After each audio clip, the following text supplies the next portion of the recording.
To survive this fluid universe is a feat of staggering complexity. But to successfully renew life within its borders requires nothing short of an evolutionary miracle. The sea does not gently nurture its children. It tests them against a gauntlet of invisible, overwhelming physical forces that treat the raw materials of biology with clinical indifference. From the deep abyssal trenches down to the shallow coastal shelves, new life is confronted by a terrifying matrix of environmental tyranny, crushing hydrostatic pressures that can warp standard biological proteins and freeze cellular division, freezing thermal baselines that drain metabolic heat 25 times faster than air, and turbulent, wave-battered shores where a single, fragile embryo can be instantly smashed against a limestone reef. Beyond these localized terrors lies the grandest hurdle of them all, the vast, heartbreaking loneliness of the open pelagic desert, a trackless vacuum of absolute spatial isolation, where the probability of a drifting cell finding anchor or a wandering soul locating a matching partner is mathematically minuscule. Faced with these monumental hurdles, brute physical muscle reveals itself to be a remarkably low-level evolutionary tool. Because no amount of kinetic momentum can solve the high-stakes puzzle of genetic continuity. True dominance in this liquid arena demands a complete departure from raw force, requiring a transition from the physical mechanics of the battlefield to the sublime artistry of structural engineering, spatial optimization, and automated resource logistics. In this parallel empire, the true heroes of the deep emerge, not as ravenous conquerors, but as elite master craftsmen who treat reproduction not as a passive biological accident, but as a magnificent showcase of creative intent, evolutionary ingenuity, and unyielding parental devotion. This chronicle is an investigation into that very genius, a deep dive into 5 extraordinary living blueprints that actively outdesign the chaos of their world. We will witness an unarmored mother execute a breathtaking, multi-year guard in the frozen dark of the trenches. Watch a reef community engage in a radical hormonal override to preserve family harmony, and explore an elite pre-birth finishing school designed to forge self-reliant champions. We will marvel at a beautiful, permanent fusion of bloodlines that conquers spatial isolation forever, and celebrate a breathtaking role reversal that transforms paternal care into a high-performance chemical incubation engine. The ultimate metric of oceanic success has never been the capacity to destroy. It has always been the brilliance of renewal. Open your senses to the magnificent, silent intelligence that sews our planet together. For the master architects are ready to unveil their blueprints, and the first deployment into the deep is about to begin. To truly appreciate the architectural genius of the longest vigil, the mind must completely detach itself from the familiar warmth and predictable rhythms of the surface world. Leave behind the sunlit upper margins where green plants turn stardust into sugar, and descend past the twilight zone where the last structural lines of blue light dissolve into nothingness. We are traveling 2,000 meters beneath the surface film, dropping straight into the bathypelagic quiet of the abyssal plain. Here, the global ocean sheds its vibrant, chaotic coral colors and reveals its most intimidating face. A vast, featureless desert of ink-black water, stretching out across boundless expanses of quiet silt.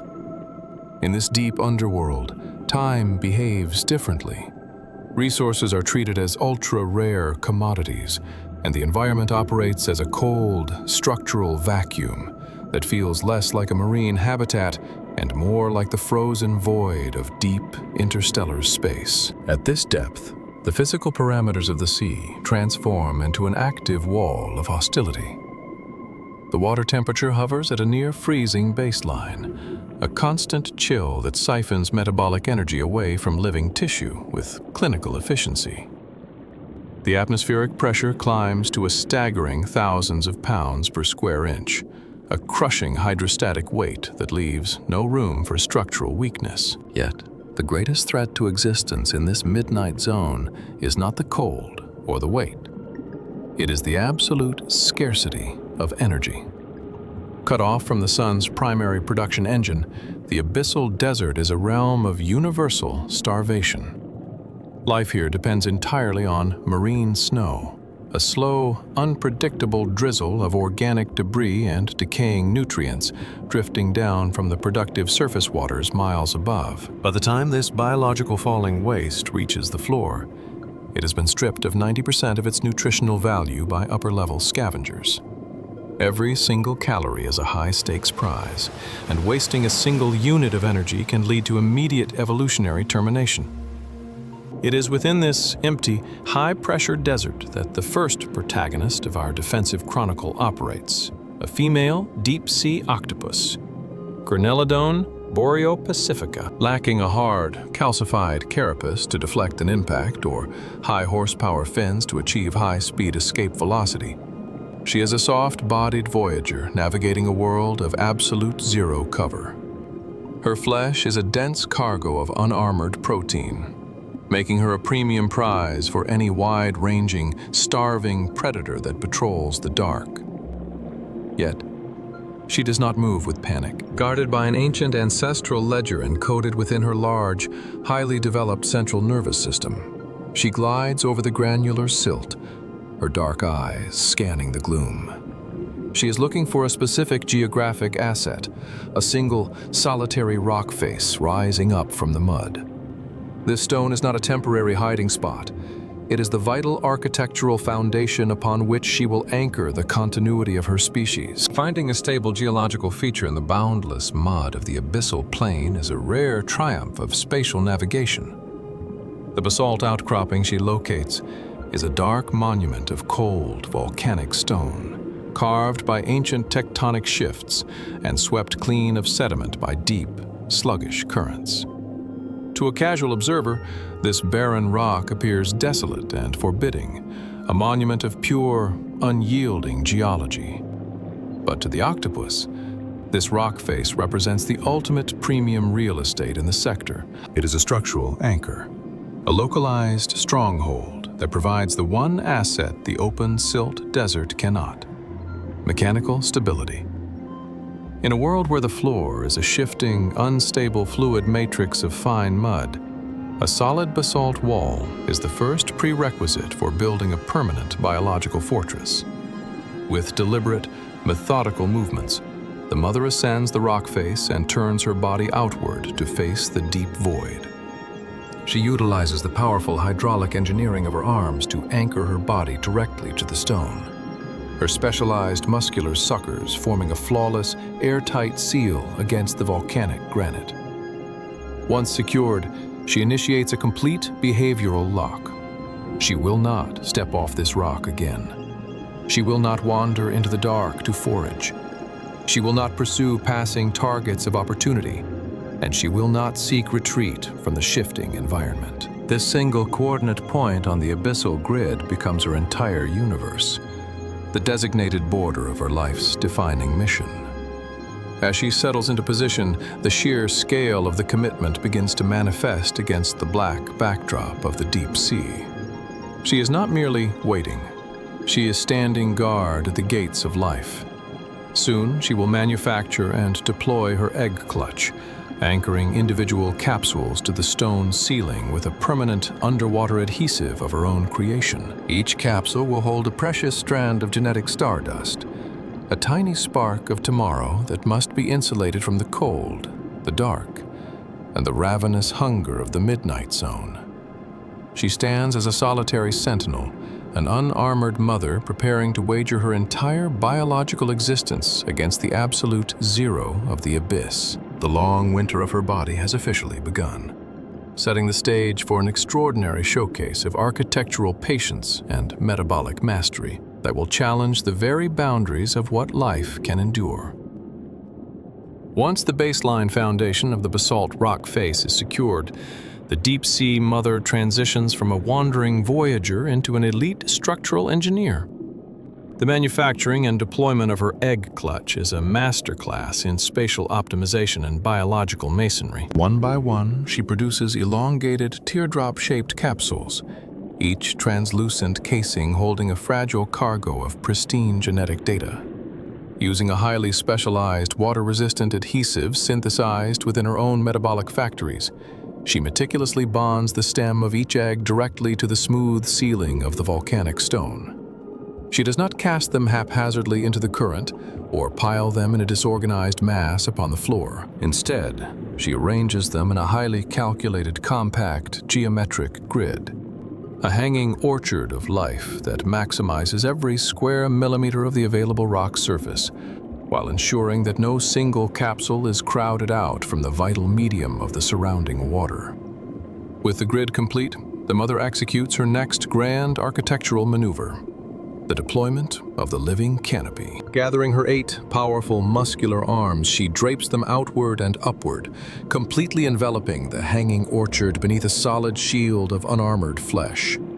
Her webbed mantle and interconnected arms stretch to their absolute geometric limits, transforming her entire anatomy into a protective, living tent. This fleshy canopy acts as an impenetrable physical barrier between her unborn young and the chaotic void of the abyssal plain. Beneath this organic ceiling, the climate changes. The microenvironment shifts from the raw, indifferent physics of the deep sea into a highly regulated, insulated sanctuary where the spark of creation can safely mature. This living tent, however, is not a passive structure. In the quiet depths of the abyssal plain, the greatest threat to a hanging egg clutch is not always a wide-ranging predator, but an invisible, non-stop rain of fine planetary debris. A continuous drizzle of microscopic deep-sea silt, pulled down by the inexorable gravity of the Earth, drifts through the water column like a silent, choking fog. Left unchecked for even a few days, this fine sediment would settle heavily across the surface of the translucent capsules, forming a dense, asphyxiating blanket that would cut off all gas exchange across the egg walls and suffocate the developing embryos within. To conquer this environmental hazard, the mother must maintain a state of perpetual mechanical vigilance, transforming her arms into dynamic, automated cleaning tools that never sleep. With absolute precision, the mother operates an unbroken multi-year cleaning cycle. Using the tips of her arms and the highly sensitive tactile margins of her specialized suckers, she continuously sweeps the surface of the egg grid. Her movements are gentle yet firm, a rhythmic brushing motion that dislodges every incoming grain of volcanic ash and fine silt before it can find anchor on the delicate membranes.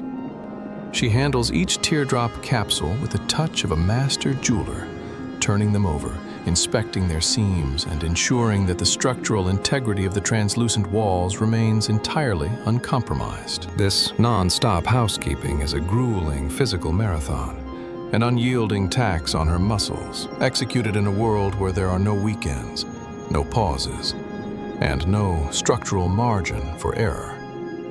Parallel to this debris clearance protocol runs an even more sophisticated fluid engineering task, the continuous delivery of vital oxygen.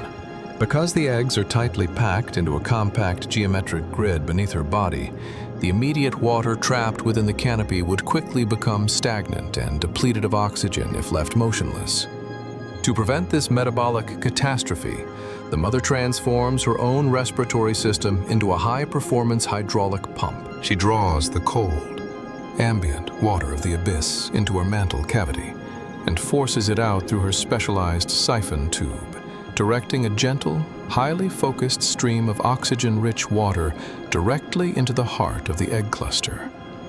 Simultaneously, she uses her arms to execute a beautiful, low-frequency, rippling dance, a slow, hypnotic waving of her webbed tissue that acts as a biological paddle wheel. This rhythmic choreography generates a localized microcurrent, a gentle vortex that coaxes fresh, oxygen-saturated water from the outside void to circulate deeply through the hanging orchard before exiting the perimeter. Through this mastery of fluid dynamics, she ensures that every single embryo, from the outer margins to the absolute center of the matrix, receives a continuous, equal share of life-giving respiration. She has built more than a shelter. She has engineered an automated biological incubation engine out of her own flesh, transforming her body into a dynamic, self-sustaining cradle that completely insulates the future from the suffocating indifference of the deep. To fully comprehend the depth of the longest vigil, one must move past the visible artistry of the living canopy and look deep into the hidden, microscopic architecture of the mother's internal biology. The true genius of her engineering is not just displayed in how she manipulates the water currents outside her body, but in how she radically dismantles and rewrites the fundamental rules of her own metabolism within, to guarantee that her hanging orchard of life is never left exposed to the wide-ranging hazards of the abyssal plane for even a single second. The mother commits to a strategy that defies the basic survival programming of almost every other complex organism on Earth. She enters a state of absolute, non-stop starvation that will endure for a record-breaking 53 months. In the warm, upper zones of the biosphere, a fast of this magnitude is a physiological impossibility. It represents a mathematical certainty of organ failure and rapid death. But the deep-sea mother treats her own body not as a fragile entity to preserve, but as a temporary vessel designed to store and slowly release energy to the future. The moment the last egg capsule is cemented to the volcanic granite, an automated genetic command fires within her central nervous system, initiating a profound internal shutdown, known to biophysicists as the autophagy protocol. The first step in this radical biological reorganization is the total decommissioning of her digestive architecture. Her stomach and intestinal tracts begin to shrink, their cellular walls atrophying as her body permanently suppresses the chemical pathways that trigger the sensation of hunger. She completely detaches herself from the universal cycle of consumption. Deep-sea crabs, small prawns, and drifting organic fragments may pass within centimeters of her beak, prizes that a starving animal would normally contest with savage desperation, yet she looks past them with complete indifference. To hunt is to leave the rock face. To eat is to break the perimeter of the sanctuary. With her external supply of fuel permanently cut off, the mother must solve a staggering energetic equation. She must find a way to power her high-performance hydraulic pumps, fuel her constant cleaning choreography, and maintain her alert mental focus for nearly 4.5 years, using only the fixed cache of calories stored within her tissues. To survive this massive energetic deficit, her body initiates a controlled, deliberate process of internal demolition. She begins to selectively consume herself from the inside out, systematically breaking down her own non-essential structures to harvest the raw proteins and lipids required to keep her vital organs functional. This controlled internal breakdown is a marvel of cellular triage. The mother's body does not decay at random. Instead, a highly regulated internal auditing system selects which tissues to dismantle first. The primary target is her own muscular storage. The dense, protein-rich fibers within her mantle and the upper regions of her arms are systematically broken down, their molecular building blocks harvested and converted into pure metabolic fuel to power her siphon pump and non-stop sweeping movements. As the months turn into years, this process of targeted remodeling leaves visible markers on her physical form. Her once plump, vibrant mantle begins to shrink, losing its muscular elasticity and taking on a pale, almost translucent quality. Her skin, once capable of rich, dynamic color changes, fades into a ghostly, uniform chalk white. She is literally transforming her own physical history into a steady stream of life-giving care for the hanging orchard above her head. Even as her muscles lose their density and her internal organs shrink to their absolute structural limits, her central nervous system remains entirely untouched by the starvation protocol. The biological safeguard protecting her brain is absolute. While the body willingly dismantles its own flesh, it continues to route the highest quality energy reserves directly to her optical centers and motor neurons. She cannot afford to become sluggish. and she cannot allow her mental focus to drift into a vegetative torpor. The abyssal desert is patient, but it is also opportunistic. If her sweeping movements falter for even a few days, or if her sensory array fails to detect the stealthy approach of a predatory deep-sea snail, the entire multi-year investment could be wiped out in a single evening. Through 53 months of continuous darkness, spanning longer than the gestation period of an elephant or the entire lifespans of most shallow water creatures, she maintains her unyielding guard. She endures as a living monument of pure, unadulterated willpower, an unarmored sentinel whose internal anatomy has been completely hollowed out to keep a sanctuary safe. By the time her historic fast nears its conclusion, she has achieved something that transcends standard biology. She has proven that through the artistry of metabolic optimization and absolute parental devotion, a soft-bodied voyager can turn her own physical decline into the ultimate, unyielding fortress of life. Time, even in the eternal, motionless winter of the abyssal plain, eventually yields to the unyielding pressure of persistent life. As the 53rd month of the longest vigil draws to its historic close, a profound shift ripples through the microscopic microclimate beneath the volcanic rock canopy.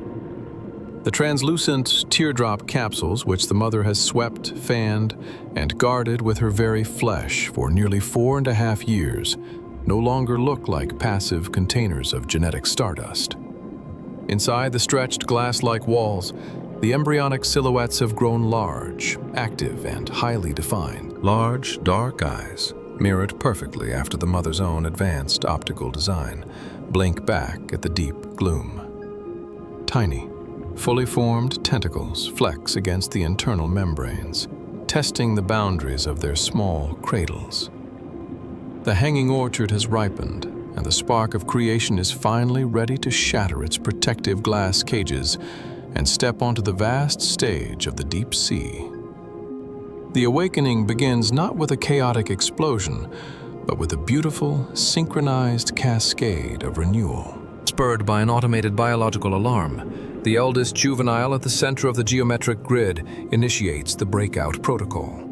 It flexes its mantle, forces its small body against the top seam of the capsule, and cuts through the protective membrane with a specialized, temporary hatching asset.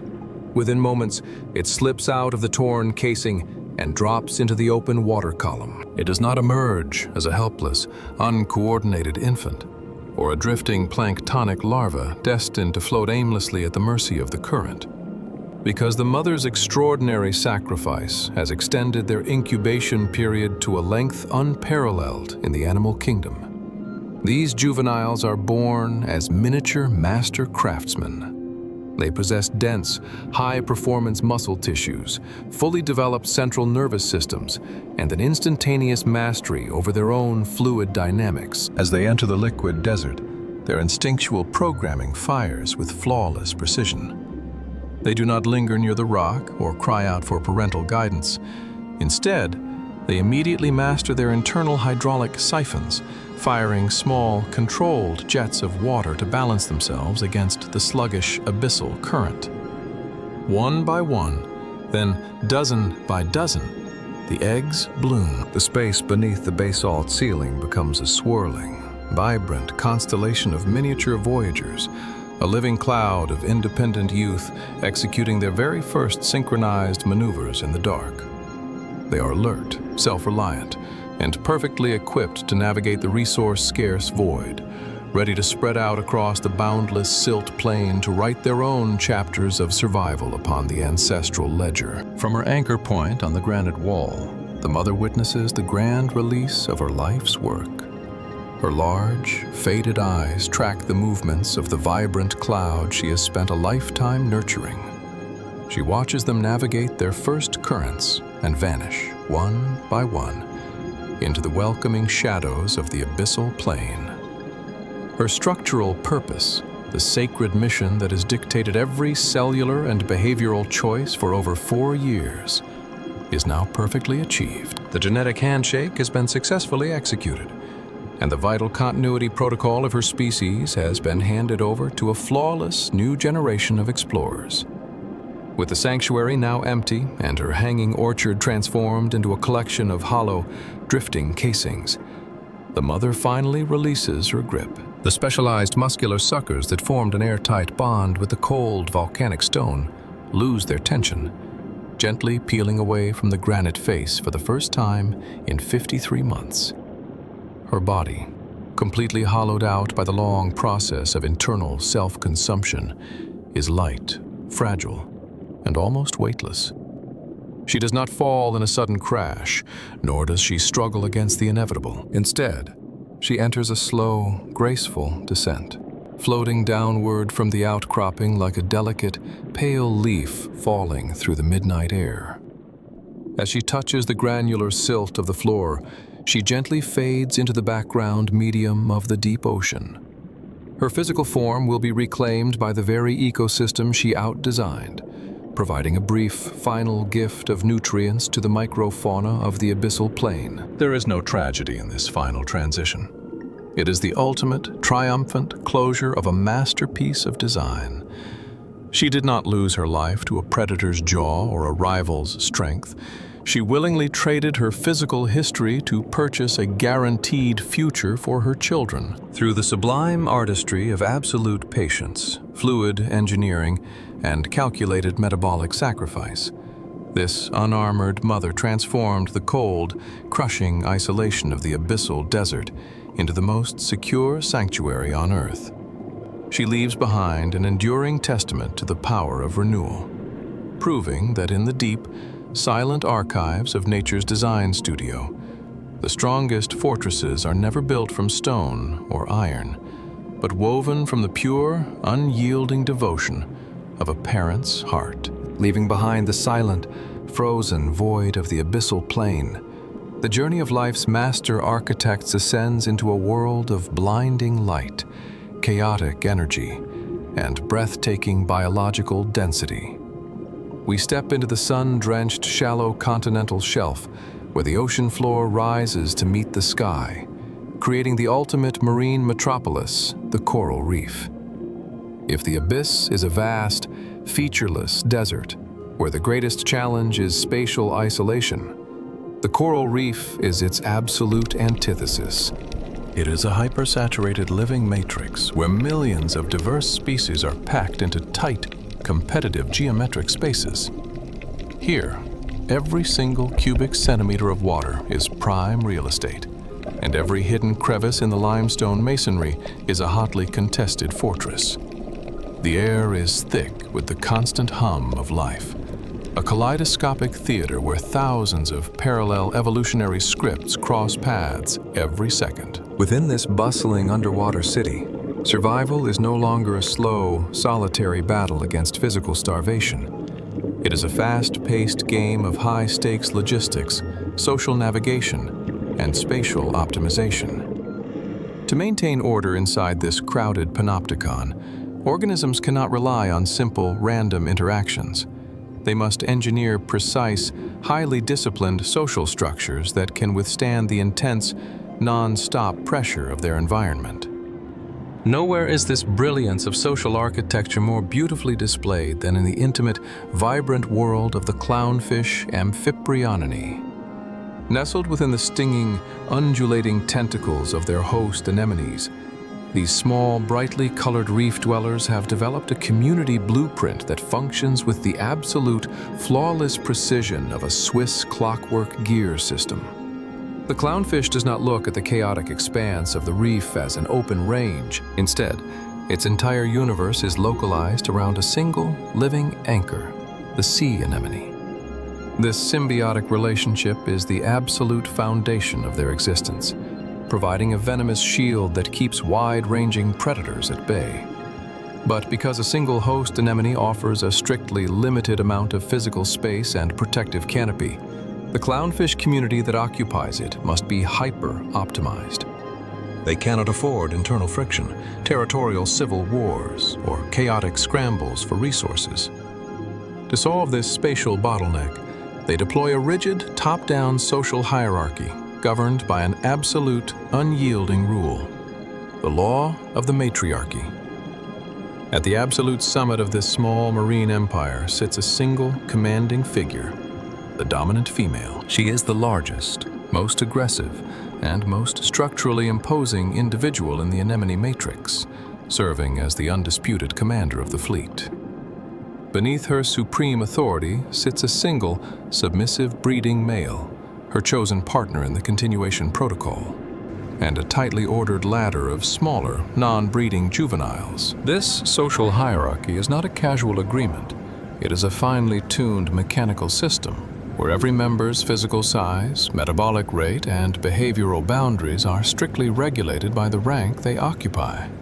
Each fish functions like a specific gear in an active clockwork mechanism, operating within a precise microspace to ensure the family unit never experiences a destabilizing collision. To preserve this perfect equilibrium, the dominant matriarch enforces a non-stop program of social conditioning. Through controlled displays of behavioral dominance, such as rapid, rhythmic, kinetic darting and sharp sound vibrations produced by clicking her jaw elements together, she continuously reminds the subordinates of their exact coordinates on the ladder. This constant checking is not an act of random cruelty. It is a vital architectural stabilizer. By keeping the younger juveniles submissive, the matriarch effectively suppresses their metabolic growth, keeping them small and compact so they do not outgrow the limited physical canopy of the host anemone. Every member remains perfectly proportioned to the available space, creating a beautifully balanced micro-society where energy expenditure is completely optimized. Within this rigid harmony, the family operates as a highly efficient, collaborative enterprise, while the younger juveniles patrol the outer margins of the tentacles, serving as early warning lookouts against incoming reef threats. The dominant pair focuses their elite skills on the sacred duties of the nest. Together, they clear sediment from the basalt rock beneath the anemone's base, ensuring a pristine foundation for the ancestral ledger. Every movement is synchronized, every role is defined, and every individual acts as an extension of a singular collective intent. They have transformed a chaotic, hyper-competitive reef environment into a tranquil, self-regulating fortress of peace, demonstrating that through the artistry of social engineering, even the smallest voyagers can build an unyielding empire of order amid the storm. The absolute precision of the clownfish clockwork gear system functions flawlessly until the central axis around which everything revolves is suddenly broken. In the hyper-dense, unpredictable matrix of the coral reef, security is always a relative term. Even within the venomous protection of the host anemone's canopy, danger can arrive on the swift, silent fins of a wide-ranging pelagic hunter, or through a sudden, localized environmental shift. If a predatory grouper executes a lightning-fast strike across the reef shelf, or if a powerful current sweeps the dominant matriarch away from her geographical stronghold, the fleet is instantly decapitated. In a single, chaotic second, the commanding figure who dictated every metabolic and behavioral boundary of the community is gone, leaving behind a sudden, dangerous social vacuum.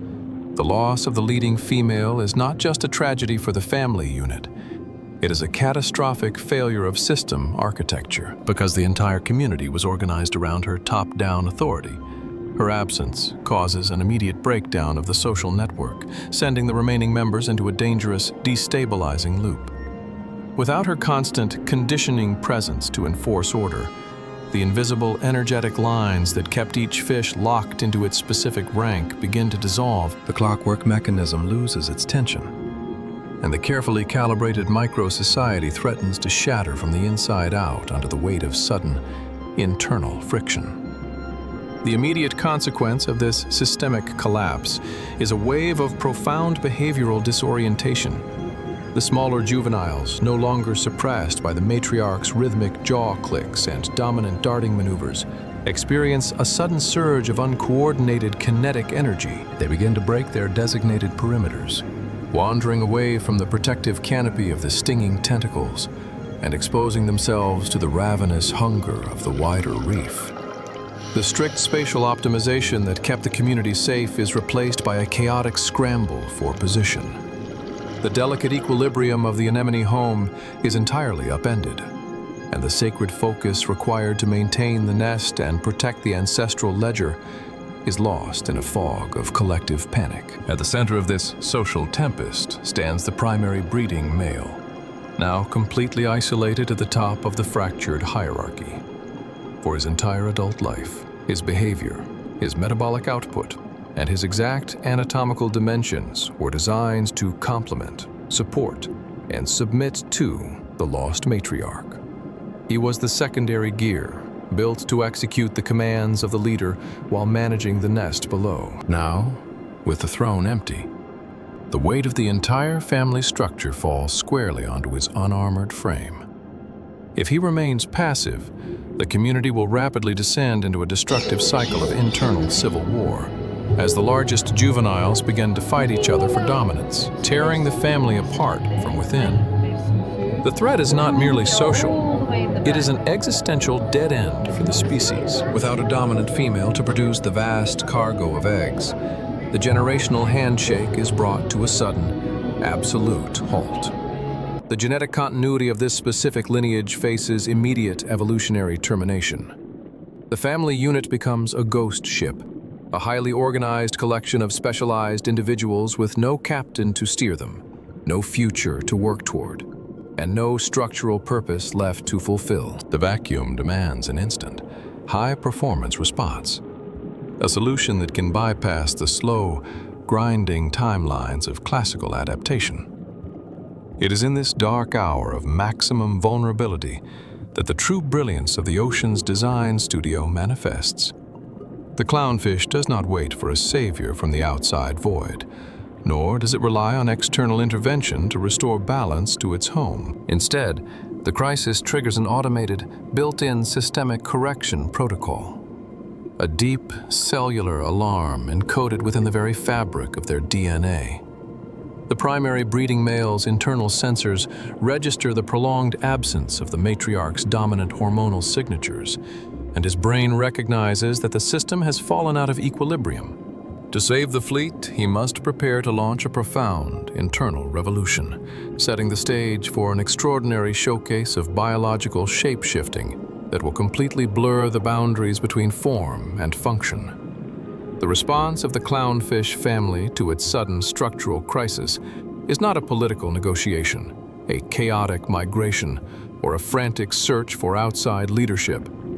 It is an act of profound, automated biological magic. Faced with a social vacuum that threatens the very continuity of the lineage, the primary breeding male does not merely alter his outward behavior or temporarily step into a temporary command position. Instead, he activates a deep cellular revolution within the hidden architecture of his own body, launching a masterclass in tissue remodeling known to science as sequential hermaphroditism. Without a single physical touch from an external force, and without leaving the protective canopy of his host anemone, this single individual initiates a total hardware and software rewrite, completely blurring the line between form and function, to step into the vacant role of the supreme matriarch.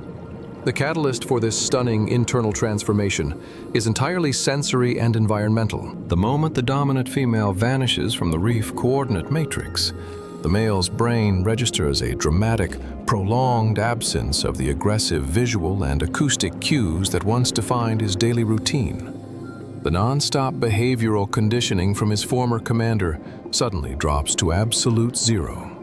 This sudden lack of social suppression acts as a biological master switch, firing a cascade of neural signals directly into his endocrine system. Within hours of the leader's disappearance, the male's hypothalamus begins to release high-potency chemical messengers that completely overwrite his body's baseline programming, initiating an internal structural overhaul that is as calculated as it is radical. The primary theater for this biological revolution is the brain itself. Before a single physical feature on his outside frame begins to alter, his neurological software is completely updated. The chemical balance shifts with astonishing velocity, Neural pathways associated with submissive, supportive behaviors are systematically dismantled, while latent, highly aggressive matriarchal circuits are forcefully energized. Levels of key neurotransmitters, such as serotonin and arginine vasotocin, fluctuate wildly as the brain recalibrates its social lens. The fish is literally changing how it thinks, how it reads space, and how it perceives its family unit. He is shedding the psychology of the second in command and forging the mental iron required to rule the fleet. This psychological remodeling ensures that when the physical changes follow, they are directed by a mind that is already fully prepared to command. Once the neurological architecture is completely updated, the chemical tide sweeps downward from the brain to rewrite the physical anatomy of the fish. Deep within the organism's core sits a highly specialized dual-potency organ, an ovotestis. For his entire adult life as a breeding male, the ovarian tissues within this structure were kept completely dormant, held in a state of chemical arrest by the dominant hormones of a lost female. Now, with the inhibitory signals gone, the testicular elements inside the organ begin to systematically break down and dissolve. Simultaneously, the latent ovarian cells awaken with explosive vitality, dividing rapidly and reorganizing their structural geometry to build a fully functional, high-performance reproductive factory capable of producing thousands of healthy eggs. As this internal biological alchemy unfolds, the outside frame of the fish alters to match its new internal programming.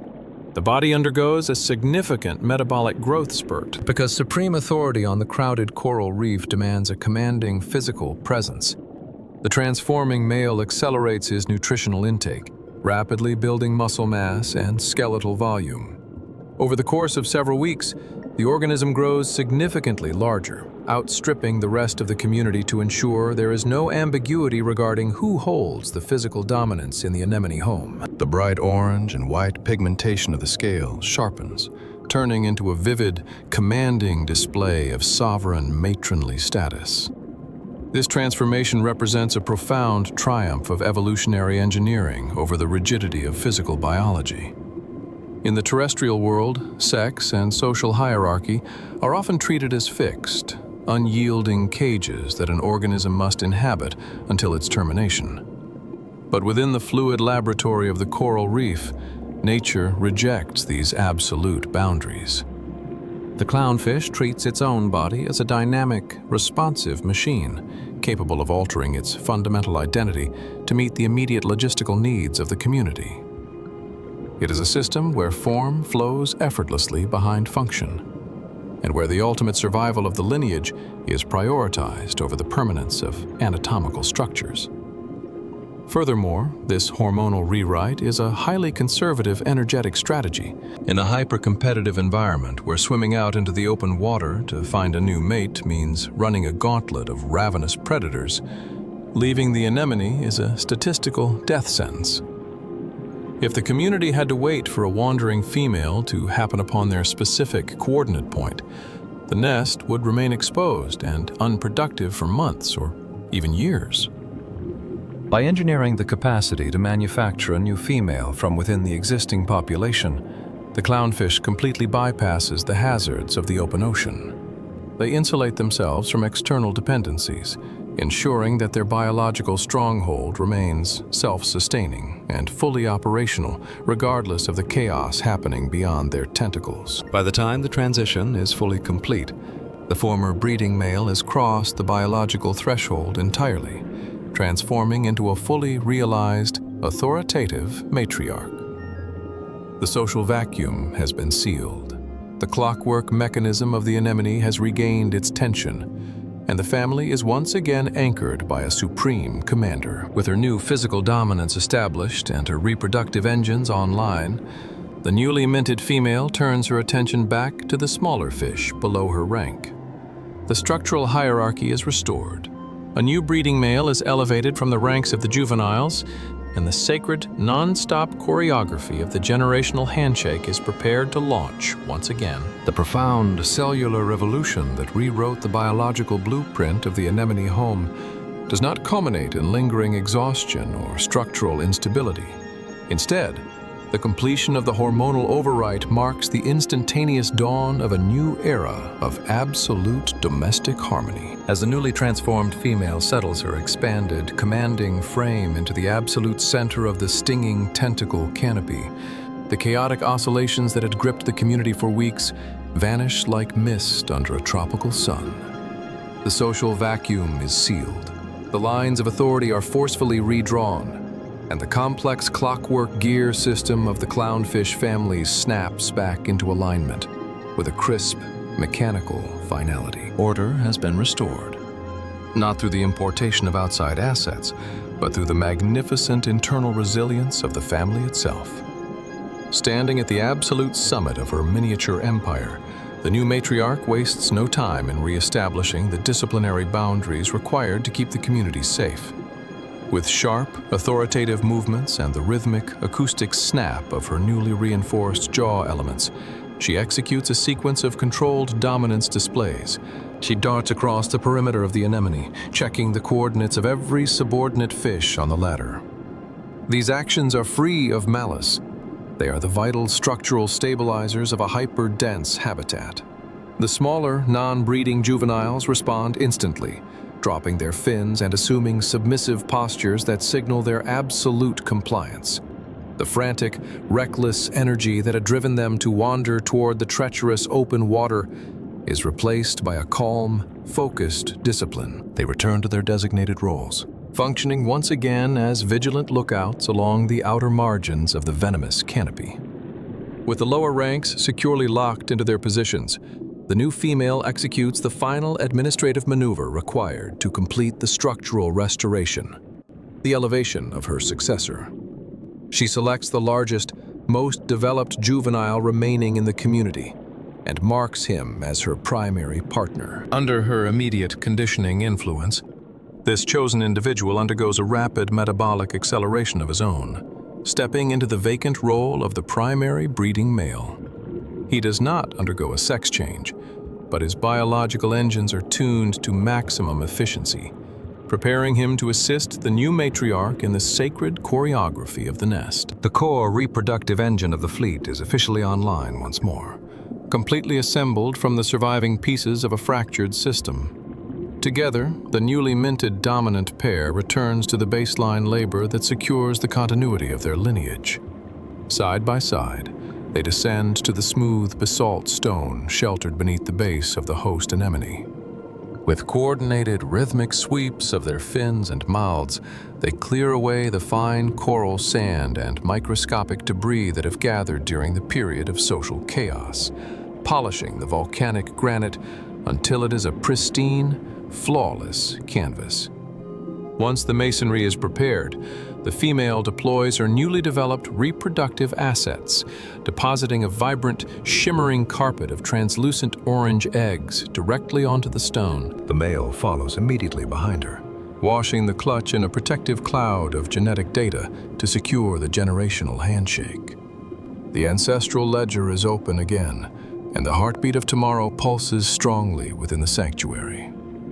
When we step back from this vibrant choral theater to analyze the mechanics of the restoration, we are forced to confront a profound philosophical truth regarding the architecture of the natural world. In our rigid terrestrial systems, we frequently treat biological form, social hierarchy, and gender as fixed, unyielding monoliths, permanent cages carved from stone that an organism must inhabit from the moment of its emergence to the hour of its erasure. We view any departure from these baselines as an anomaly, an error in the programming. But within the fluid, high-pressure laboratory of the global ocean, nature rejects these absolute cages. The clownfish proves that in the grand design studio of the sea, form and gender are treated not as unbending laws, but as fluid, beautifully engineered assets, dynamic, shape-shifting tools designed to be manipulated and optimized to achieve a single, supreme, cosmic objective: the survival of the family. There is an exquisite, poetic elegance in how this system operates. When crisis strikes, the organism does not break down or surrender to the chaos of the environment. It simply flows into the shape required to heal the wound. The boundary between male and female is transformed into a bridge, a dynamic biological corridor crossed willingly and flawlessly to ensure that the spark of creation is never allowed to go dark.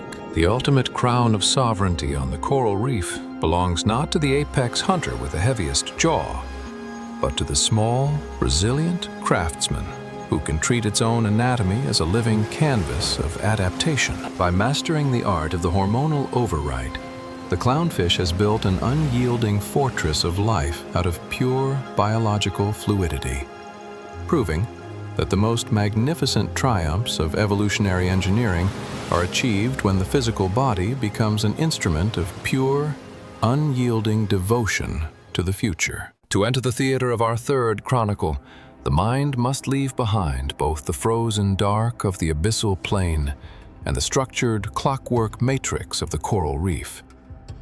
We set sail into a completely different marine landscape, the dynamic, sunlit, yet treacherous waters of the coastal shelf. This is the domain of the sand tiger shark, Carcharias taurus. Here, the ocean floor forms a series of undulating sandbars, shallow bays, and submerged rocky reefs that run parallel to the great continental land masses. At first glance, this realm appears welcoming. Sunlight filters easily through the green-blue water column, illuminating vast schools of migratory fish and fueling a highly productive food web.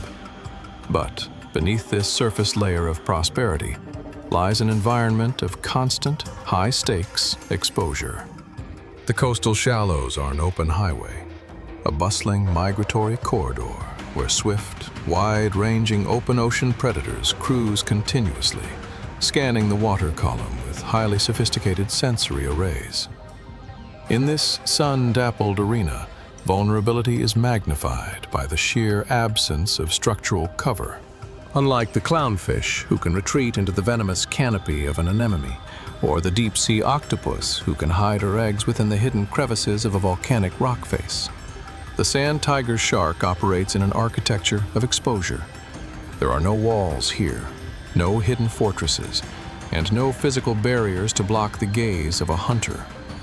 The coastal shelf is a theater of pure visibility, where every movement is tracked, every bioelectric field is registered, and every vibration in the water can draw a lethal response from a larger apex predator. For a large, slow-moving shark navigating these margins, the environment presents an unforgiving evolutionary paradox. The very waters that are richest in nutrients are also the most hazardous for the continuation of life. It is within this high hazard zone that the female sand tiger shark must solve a profound design dilemma that challenges the very foundation of marine biology.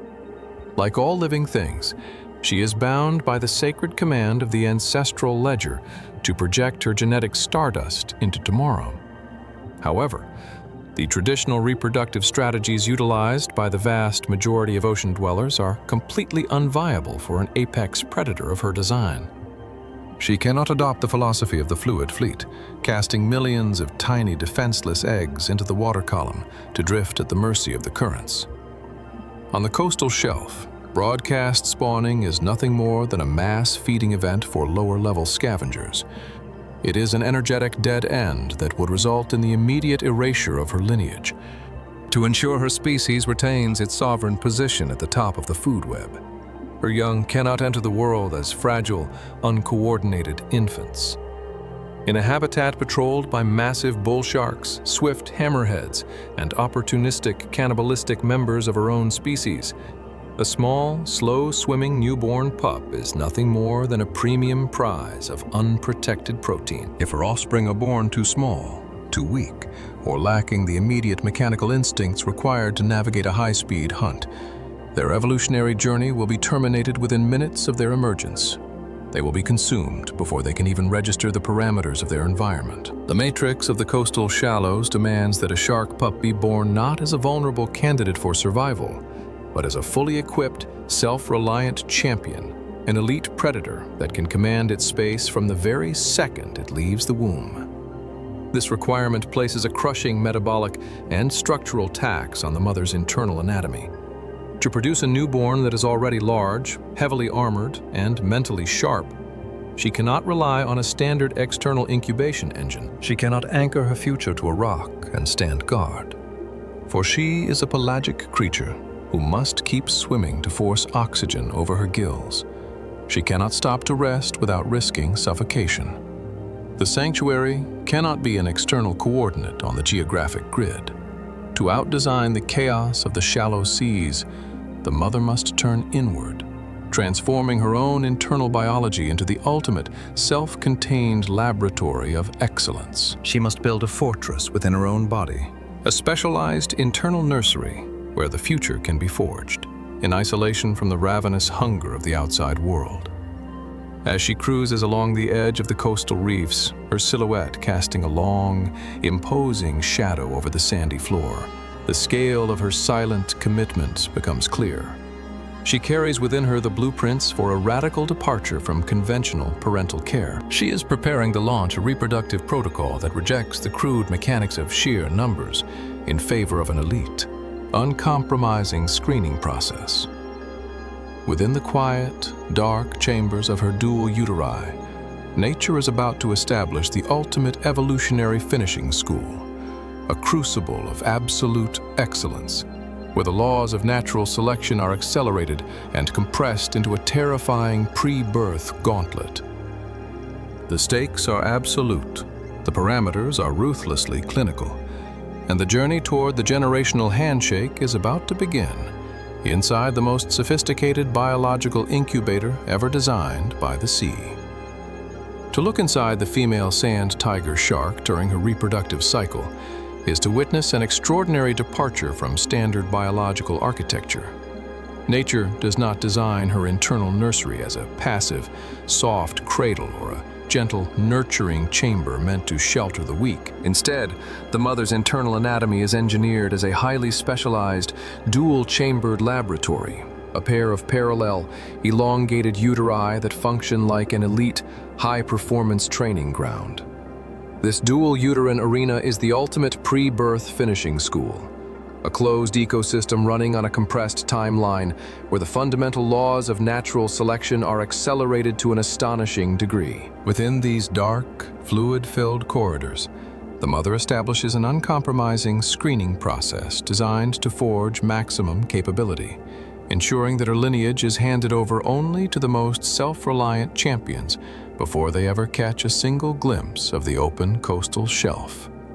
The mechanics of this internal arena activate long before any physical birth occurs. In the initial phase of the reproductive protocol, the mother's ovaries produce a vast cargo of genetic potential, releasing dozens of fertilized embryos that descend into the twin uterine chambers. At this early stage, the internal environment appears egalitarian.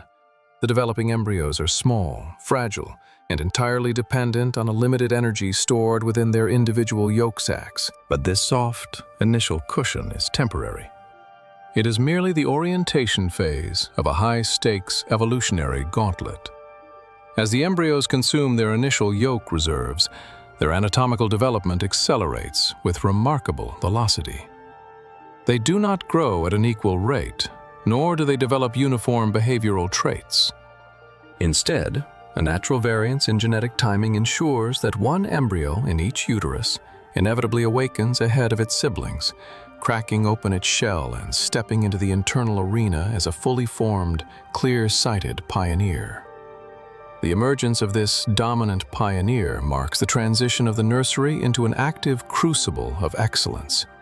This firstborn juvenile does not wait for its siblings to mature, nor does it share the limited spatial and nutritional assets of the uterine chamber. Driven by an ancient, instinctual directive encoded deep within its primitive nervous system, the dominant embryo transforms its immediate environment into a zone of absolute competition. It utilizes its newly developed razor-sharp embryonic teeth, specialized structural assets designed specifically for this internal phase, to engage in intrauterine cannibalism, systematically hunting and consuming the less developed eggs and smaller siblings sharing the chamber. To a casual observer operating on human sentiment, this process might appear as a macabre biological tragedy, a dark civil war happening in the dark. But in the grand design studio of the sea, this behavior is a masterpiece of resource optimization and quality control. Through this ruthlessly clinical screening process, the sand tiger shark solves the ultimate energetic riddle of the apex predator. Instead of wasting her limited metabolic capital on trying to nurture a dozen small, vulnerable pups that would easily fall prey to the swift hunters of the coastal shelf, the mother allows the internal arena to consolidate all available energy into a single, supreme investment per uterus. Every single egg and smaller embryo consumed by the dominant pioneer is not lost. It is recycled. Its high-value proteins, lipids, and essential nutrients harvested to fuel the explosive growth of the survivor. The uterus becomes an elite, closed-loop processing plant, where the raw materials of an entire generation are concentrated into the physical frame of a single, flawless heir. The pioneer is literally built out of the combined genetic strength of its entire family line. As the months roll forward inside the dark arena, the survivor undergoes a staggering physical transformation, fueled by the continuous automated delivery of unfertilized nutrient eggs produced by the mother's ovaries, a process known as oophagy. The dominant juvenile grows exponentially, its muscle fibers packed tightly together, achieving a dense, high-horsepower composition that will allow it to execute lightning-fast burst swimming the moment it exits the womb. Its sensory arrays, including the highly sensitive lateral line system that detects micro-vibrations in the water, and the ampullae of Lorenzini that read weak bioelectric fields, are continuously tuned and calibrated against the fluid movements within the uterine walls.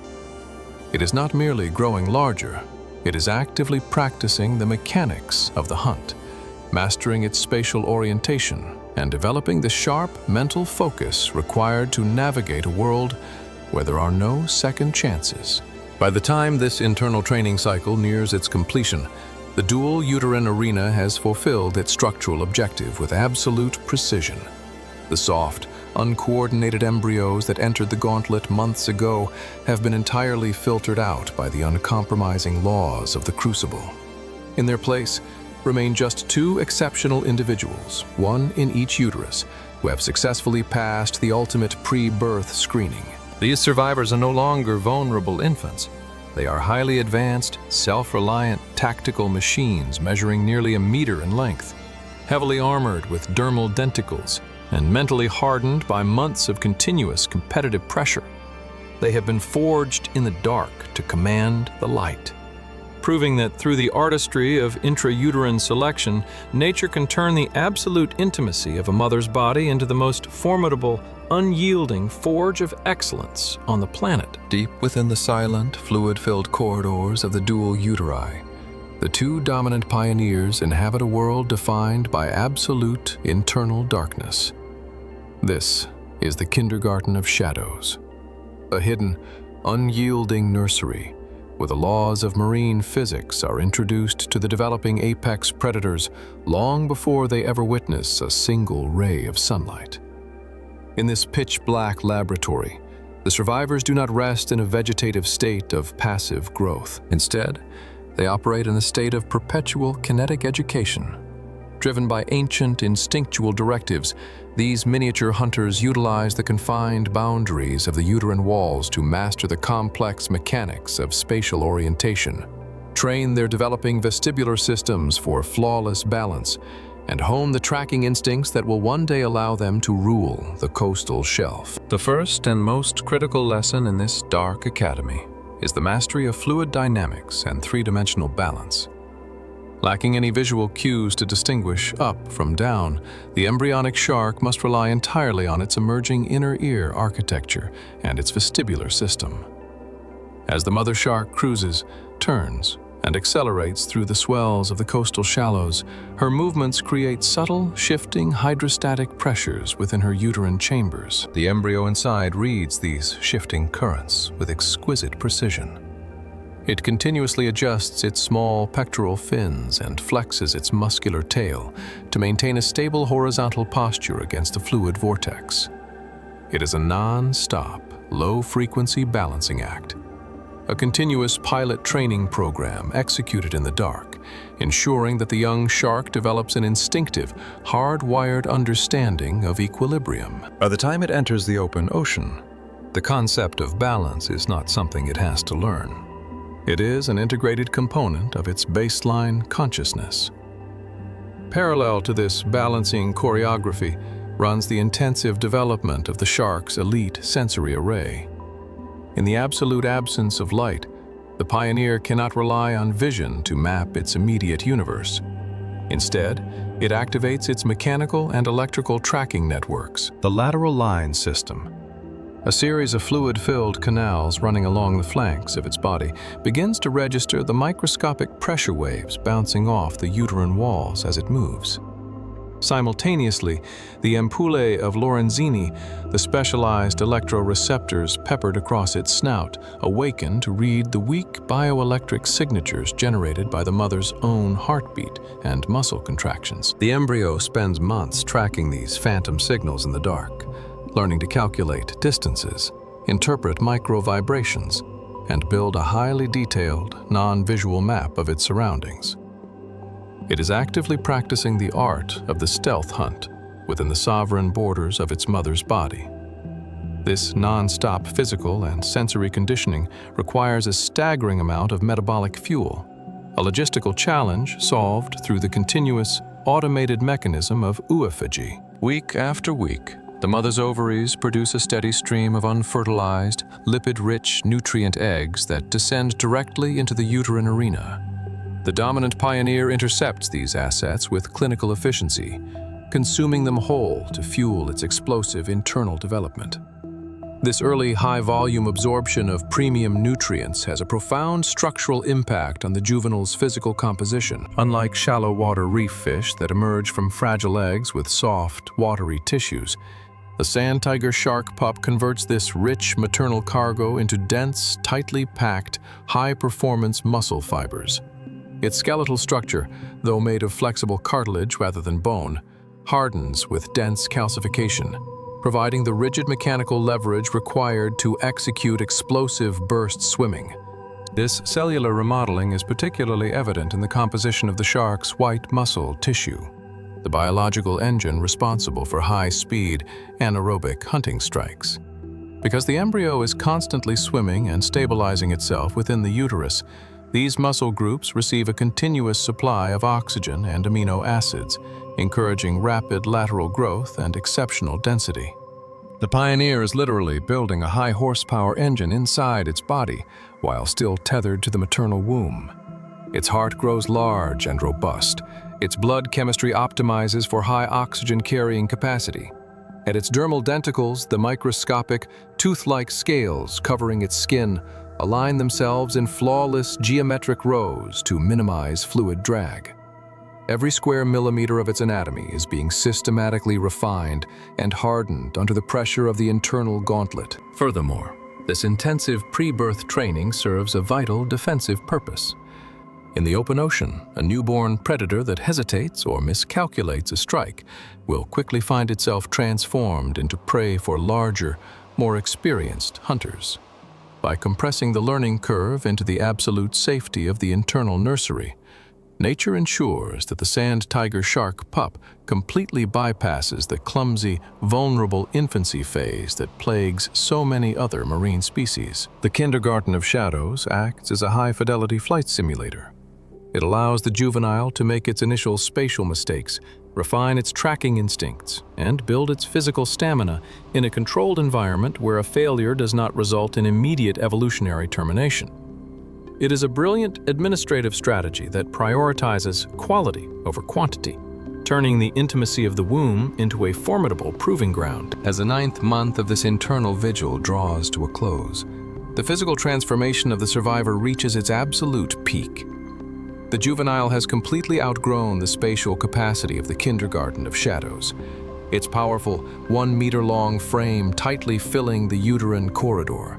It stands as a completed masterpiece of evolutionary masonry, a predator that has already successfully navigated a ruthless screening process, mastered the complex physics of fluid balance, and constructed a dense, muscular armor out of the recycled potential of its own lineage. It rests in the dark, alert and unyielding, its sharp sensory arrays humming with quiet energy as it awaits the final command to exit the sanctuary. The long winter of its internal preparation is over, setting the stage for its dramatic emergence onto the vast, sun-dappled stage of the coastal shelf, where it will step forward not as a helpless newcomer, but as a fully realized sovereign of the deep. The historic, multi-month gauntlet of the internal arena finally reaches its structural conclusion under the shifting tides of the coastal shelf. For nearly 3/4 of a year, the mother sand tiger shark has cruised the margins of the continental shelf, her body serving as a silent, self-contained fortress for the future. Now, an automated biological cue, triggered by the maximum physical displacement of her twin uterine walls, signals that the pre-birth training cycle is 100% complete. The time for isolation has ended. The two dominant pioneers, one occupying each maternal chamber, have extracted every available molecule of energy from the internal grid. They have completely outgrown the dark corridors of their initial academy, and they stand fully prepared to shatter the boundary between the internal laboratory and the wide, unpredictable expanse of the open sea. The launch of these champions is a breathtaking departure from the chaotic, high-volume reproductive events that characterize the lower tiers of marine life. There are no millions of drifting, helpless larvae cast into the current, no mass clouds of vulnerable eggs left to serve as an impromptu buffet for opportunistic reef scavengers. Instead, the mother shark positions her massive body against a deep, slow-moving coastal current, anchoring herself in the water column as she initiates the final birth protocol. With a series of powerful, rhythmic contractions of her uterine masonry, she releases her creation into the wild. Out from the dark womb slides a single, magnificent young shark, followed moments later by its counterpart from the parallel chamber. The entity that steps onto the stage of the coastal shelf is an absolute masterpiece of evolutionary engineering. Measuring over 1 meter in length from its pointed snout to the tip of its high-aspect tail fin, the newborn pup is nearly 1/3 of its mother's total structural size. It does not emerge as a soft, uncoordinated infant or a disoriented newcomer blinking blindly at the sudden shift in environment, because its entire development was spent executing a non-stop physical choreography within the kindergarten of shadows. The juvenile transitions into the open ocean with flawless, instantaneous precision. The very second the cold, saltwater medium of the coastal shelf washes over its gills, its baseline programming fires with absolute clarity. It does not drop to the sea floor in exhaustion, nor does it seek shelter in the shallow rocks like a frightened refugee. Instead, the young champion launches into immediate high-performance flight. It coordinates its dense white muscle groups with the grace of a veteran predator, flexing its lateral frame to execute a crisp, controlled burst of forward swimming.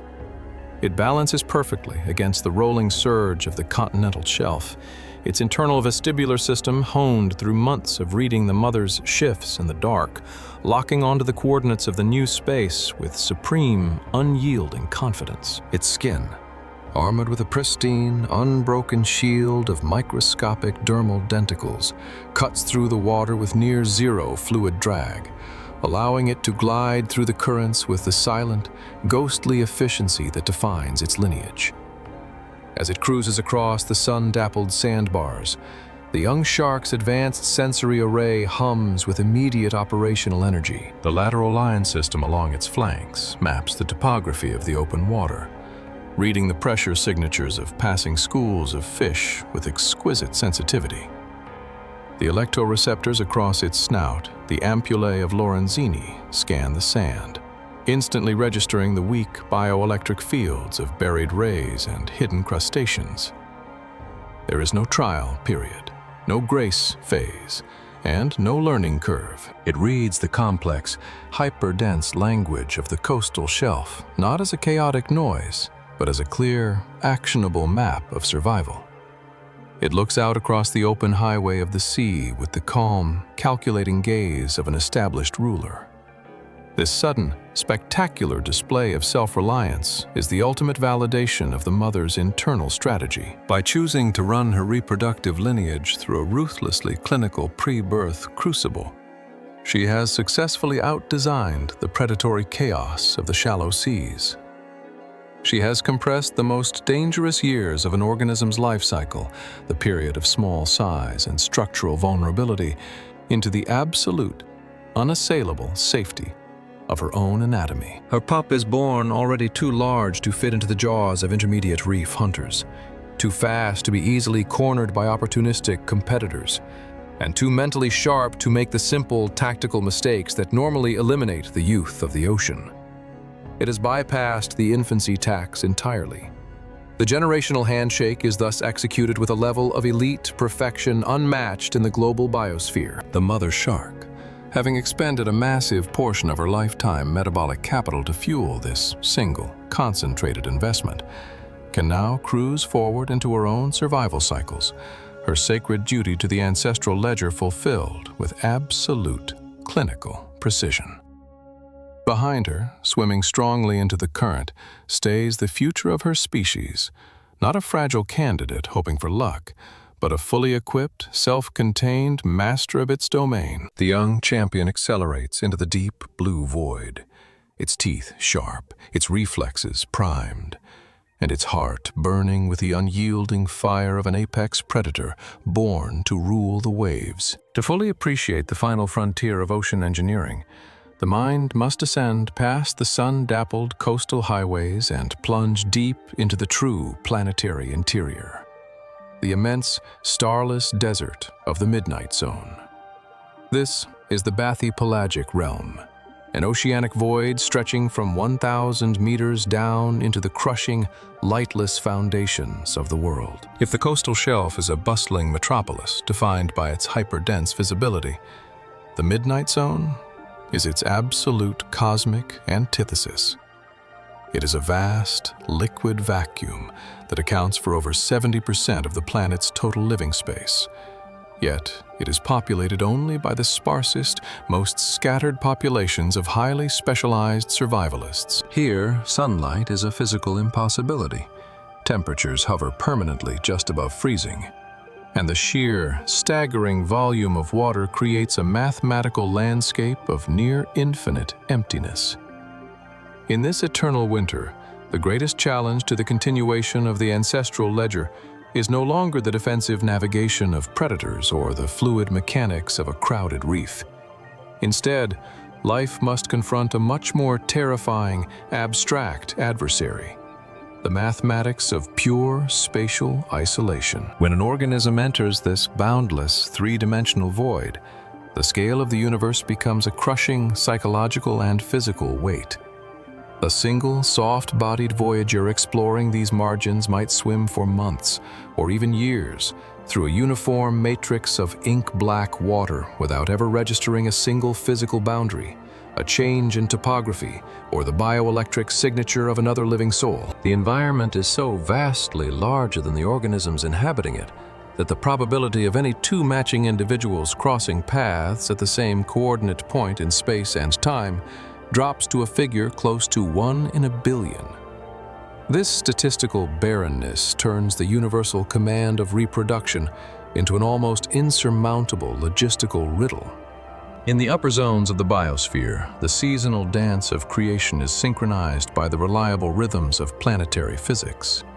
The lengthening of days, the warming of currents, or the phase of the moon, these cosmic triggers allow scattered individuals to aggregate at specific geographic coordinates, creating mass staging grounds where the generational handshake can be safely negotiated. But in the deep pelagic desert, there are no seasons, no dawns, and no shared geographical monuments to guide a wandering population.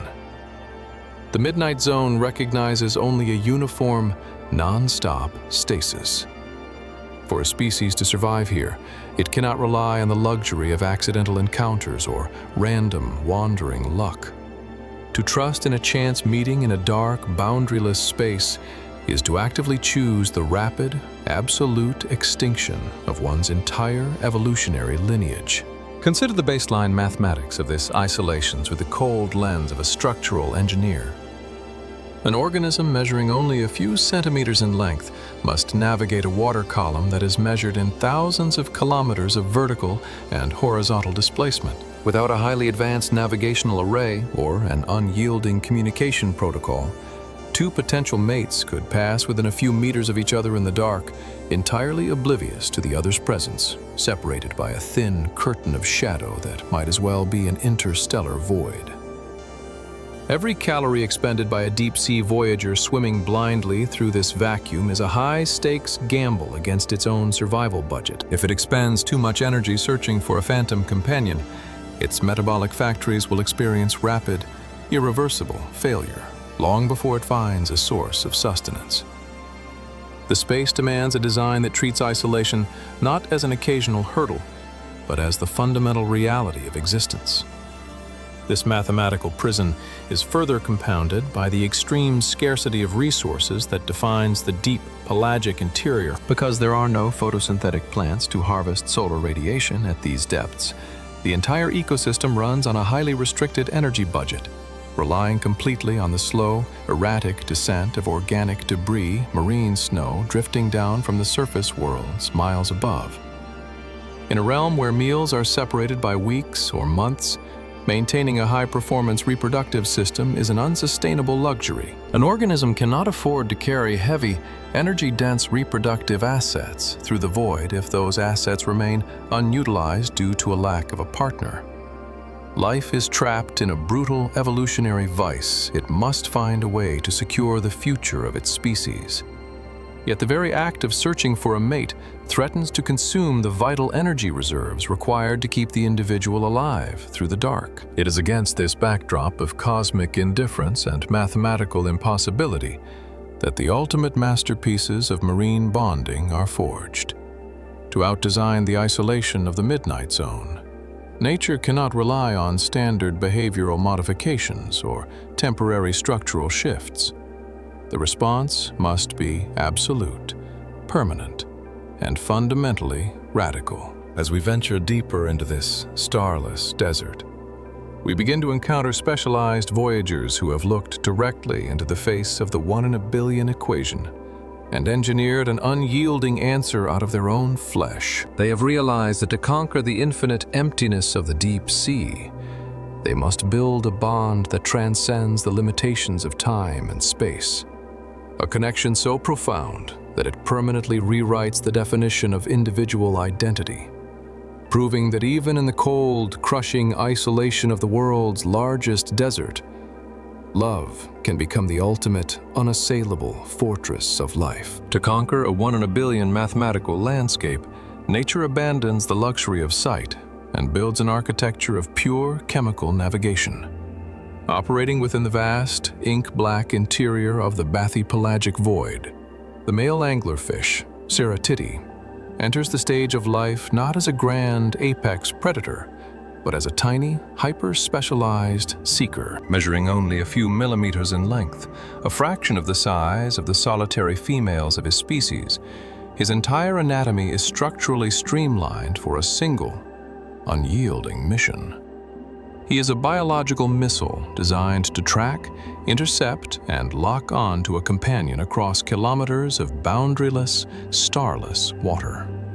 He carries no heavy defensive armor, no large predatory teeth, and no complex digestive machinery to sustain a long, independent life. His body is a stripped-down, high-fidelity sensory array, engineered to solve the riddle of absolute spatial isolation through the mastery of molecular tracking. The primary engineering asset of this miniature voyager is a pair of extraordinarily large, hyper-developed olfactory organs that dominate the entire forward region of his skull. These nasal structures are not designed for casual respiration. They are high-performance chemical receptors packed with an exceptionally dense matrix of sensitive neural lining. While the rest of his soft-bodied frame remains lightweight and metabolically conservative, these tracking arrays hum with continuous, high-volume operational energy.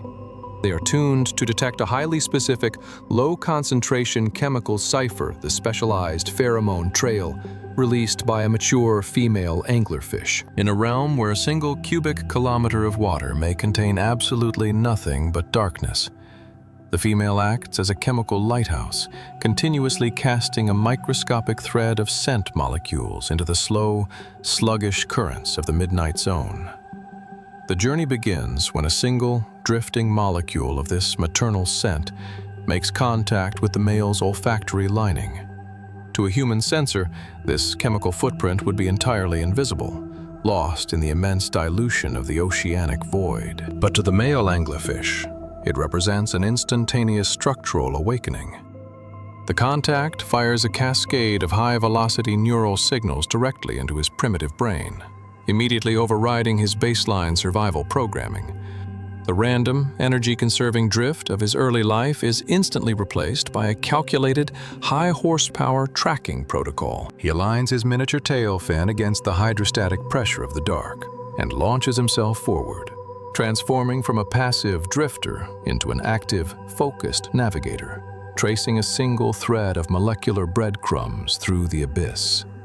This tracking phase is a grueling, high-stakes marathon, executed against a rapidly depleting metabolic budget. Because the male anglerfish possesses a highly reduced digestive tract, he cannot stop to hunt or replenish his energy reserves from the sparse marine snow drifting around him.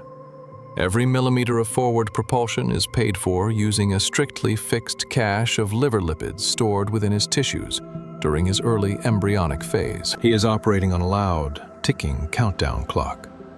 If his fuel reserves hit absolute zero before he establishes physical contact with the source of the scent, his biological engines will suffer immediate, irreversible systemic failure.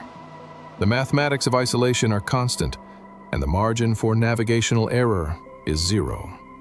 To maintain the integrity of his trajectory through a three-dimensional liquid vacuum, the male utilizes a sophisticated, alternating cross-gradient search pattern. As he swims, he continuously oscillates his head from side to side, comparing the molecular concentration of the pheromone trail between his left and right olfactory chambers.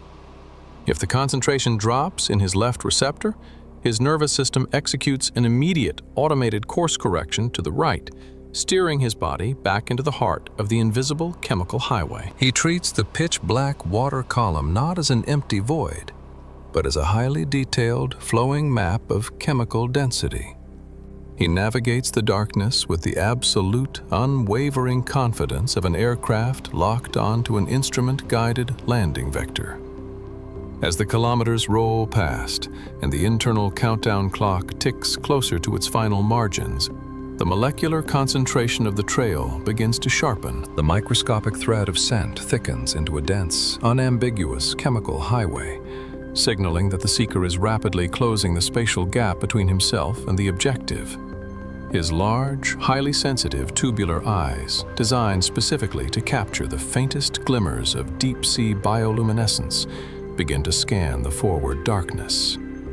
Suddenly, cutting through the eternal stasis of the bathypelagic night, a faint, rhythmic pulse of blue-green light manifests in the distance. It is the glowing lure, the esca of the solitary female, dancing hypnotically against the black velvet of the void. The two parallel lines of nature's communication protocol have finally intersected. Through the sublime artistry of chemical masonry and hyper-specialized sensory design, the tiny Voyager has successfully rewritten the 1 in a billion equation of the midnight zone. He has crossed an interstellar expanse of deep-sea desert using nothing but his nose and an unyielding instinctual drive, proving that no matter how vast the isolation of the planet's largest vacuum, life will always engineer a bridge to connect its scattered stars.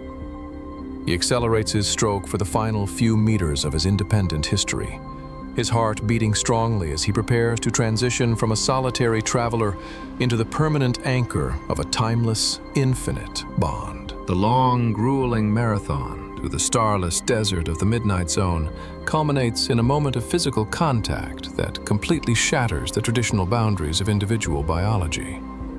Having traced the microscopic pheromone trail across kilometers of ink-black water, the tiny male anglerfish arrives at the sovereign coordinates of the massive female. He does not hesitate, nor does he engage in a temporary, casual courtship dance. In a liquid vacuum where a single second of separation could mean losing each other in the dark forever, the seeker moves with immediate, absolute finality. Guided by an ancient genetic directive, he drives his specialized jaws directly into the soft flesh of the female's underbelly, sinking his tiny teeth deep into her skin to anchor himself to her frame. This initial, desperate bite is not an act of aggression. It is the opening movement of the parabiotic symphony, an extraordinary process of tissue fusion and circulatory integration that will permanently merge two independent voyagers into a single, unified organism. The moment the male's jaws lock onto the female's flank, a profound biochemical handshake is initiated between their respective immune systems. In any standard vertebrate organism, a foreign tissue introduction of this scale would trigger an immediate, aggressive cellular counterattack, resulting in rapid tissue rejection and localized inflammation. But the deep-sea anglerfish has executed a radical evolutionary rewrite of its own immune architecture. To facilitate this permanent alliance, both partners temporarily suppress the specific white blood cell pathways that recognize and destroy non-self tissue. Instead of fighting the intrusion, their cellular matrix treats the contact zone as a damaged seam waiting to be healed. The boundary walls between their bodies begin to soften, dissolve, and interlock at a molecular level, launching a masterclass in natural engineering that transforms a physical attachment into an absolute, unyielding structural fusion. As the days unfold, the skin covering the male's mouth melts seamlessly into the dermal layers of the female's abdomen, erasing any visible line of separation between the two frames. But the true genius of this parabiotic alliance occurs deep beneath the surface tissue, within the hidden architecture of their circulatory networks.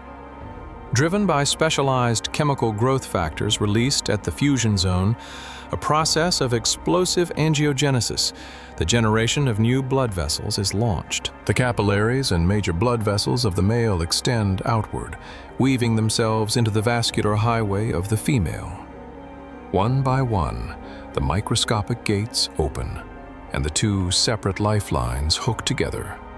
For the first time in their independent histories, a single, synchronized wave of blood pulses across the threshold. The female's heart begins to pump her own oxygen, nutrients, and hormonal signals directly through the male's internal organs, establishing a shared circulatory loop that binds their biological destinies forever. This complete circulatory integration triggers a profound, automated deconstruction of the male's physical autonomy, because he is now receiving a continuous, high-volume supply of fuel and oxygen directly from the female's master engine. His own independent survival machinery becomes entirely obsolete. His digestive tract, already highly reduced during his searching phase, undergoes total cellular atrophy, dissolving completely into his core. His independent respiratory mechanics shut down, and his large, hyper-specialized olfactory organs, having fulfilled their singular cosmic purpose of tracking the pheromone trail, shrink away into his changing skull. He no longer needs to see the dark, smell the current, or seek out meals in the void. He willingly relinquishes the hardware of a solitary traveler, shedding the heavy metabolic tax of self-sustenance to become an intrinsic, lifelong partner of the female's body. Through this radical transformation, the male is systematically streamlined until he exists almost purely as an extension of the female's reproductive array. While his sensory and digestive systems fade into history, his reproductive assets undergo a massive, hyper-targeted maturation. Nourished by the premium nutrient cargo carried within the female's blood, his tissues remain perfectly viable, functional, and alert. He operates as a highly responsive, built-in genetic cache, a permanent anchor of creation that is instantly available whenever the seasonal clocks signal that it is time to open the ancestral ledger. The female no longer has to expend her precious energy searching for a mate through the vast, empty mathematics of the midnight zone. She carries her partner with her at all times, securely locked within the protective perimeter of her own flesh. The parabiotic symphony represents a sublime, unparalleled triumph of evolutionary architecture over the tyranny of spatial isolation. It is a biological arrangement that redefines the very concepts of identity, partnership, and love within the natural world. The two voyagers have looked directly into the terrifying emptiness of the planetary interior and engineered an absolute, unassailable answer out of their own bloodlines. They have proven that to survive the infinite winter of the deep sea, life cannot rely on temporary connections or fleeting encounters. It must be willing to dissolve the self completely to purchase a guaranteed future for the collective line. As the unified pair cruises forward into the silent ink of the bathypelagic void, the male rests quietly against her flank, his heartbeat beating in perfect, flawless synchronization with hers, a living monument to an infinite bond that no amount of darkness can ever dim. The completion of the parabiotic fusion marks the definitive end of the male's independent journey and the simultaneous dawn of a shared, indivisible existence. In the immense, starless desert of the midnight zone, where spatial isolation once loomed as an absolute mathematical sentence of loneliness, the unified pair now cruises forward as a single biological entity. The invisible curtain of shadow that once threatened to separate them forever has been permanently dismantled, replaced by a living, pulsing bridge of integrated flesh and blood. From this moment onward, the two travelers share a single bloodstream, a single source of metabolic sustenance, and a single, synchronized heartbeat, elevating their unique partnership into the ultimate poetic triumph over the terrifying emptiness of the deep, pelagic interior. The daily logistics of this dual existence operate with the absolute, friction-free harmony of a perfectly calibrated machine. Because their circulatory architectures are locked into a continuous loop, the male no longer experiences the ticking countdown clock of starvation that haunts every other solitary voyager in the bathypelagic void. Every nutrient molecule harvested by the female's luminous lure, every calorie extracted from a rare deep-sea meal, is instantly distributed across the parabiotic threshold. Her metabolic engine works for two, filtering essential lipids, amino acids, and high-potency oxygen reserves directly into his resting frame. In return, the male offers an absolute unyielding availability.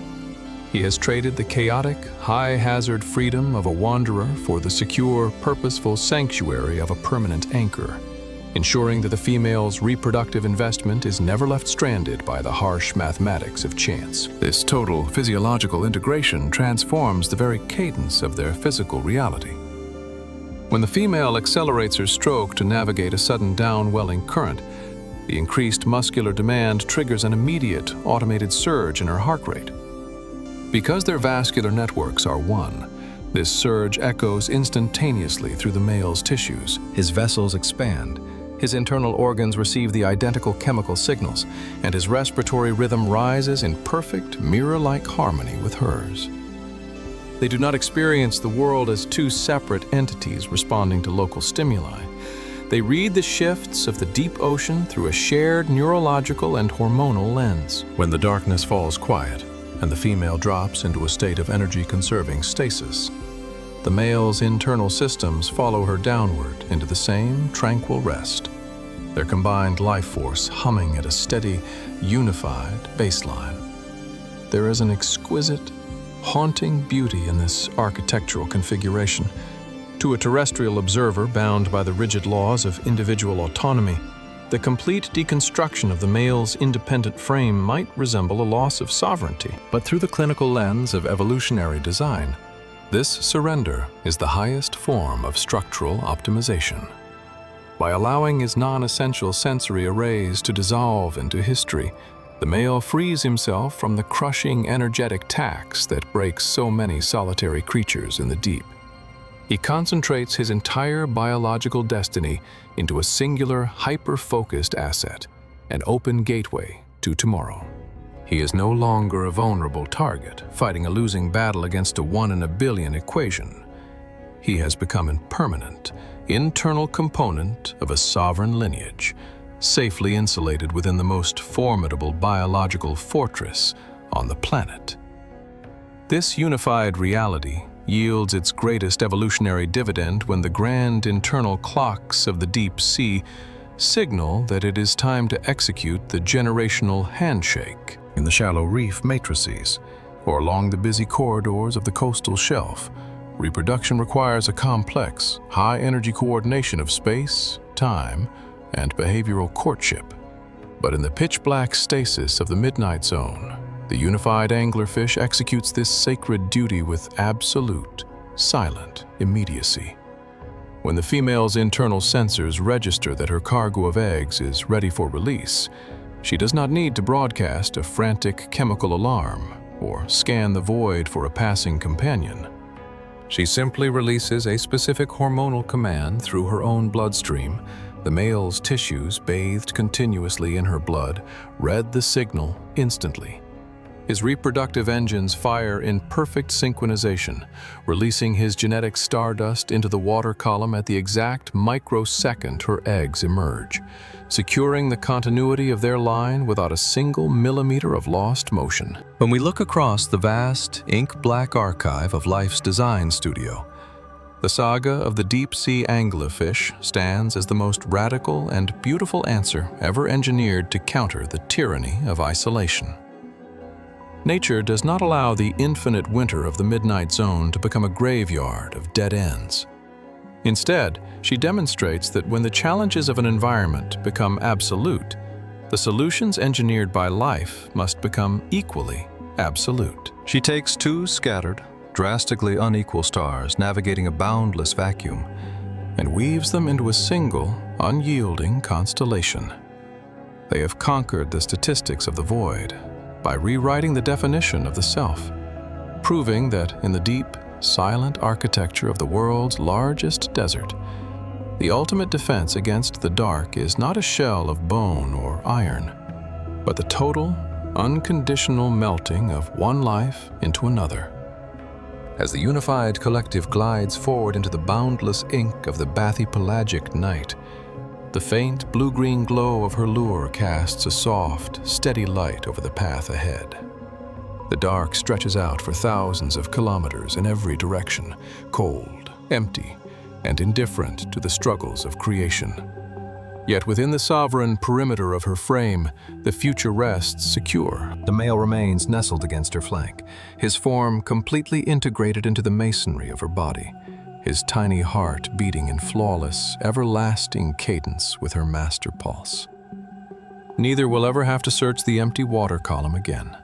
Neither will ever have to face the crushing isolation of the abyss as a solitary refugee. They have conquered the mathematics of emptiness, moving forward through the eternal stasis as a living monument to an infinite bond, one blood, one source, and a single unified heartbeat driving them onward through the dark.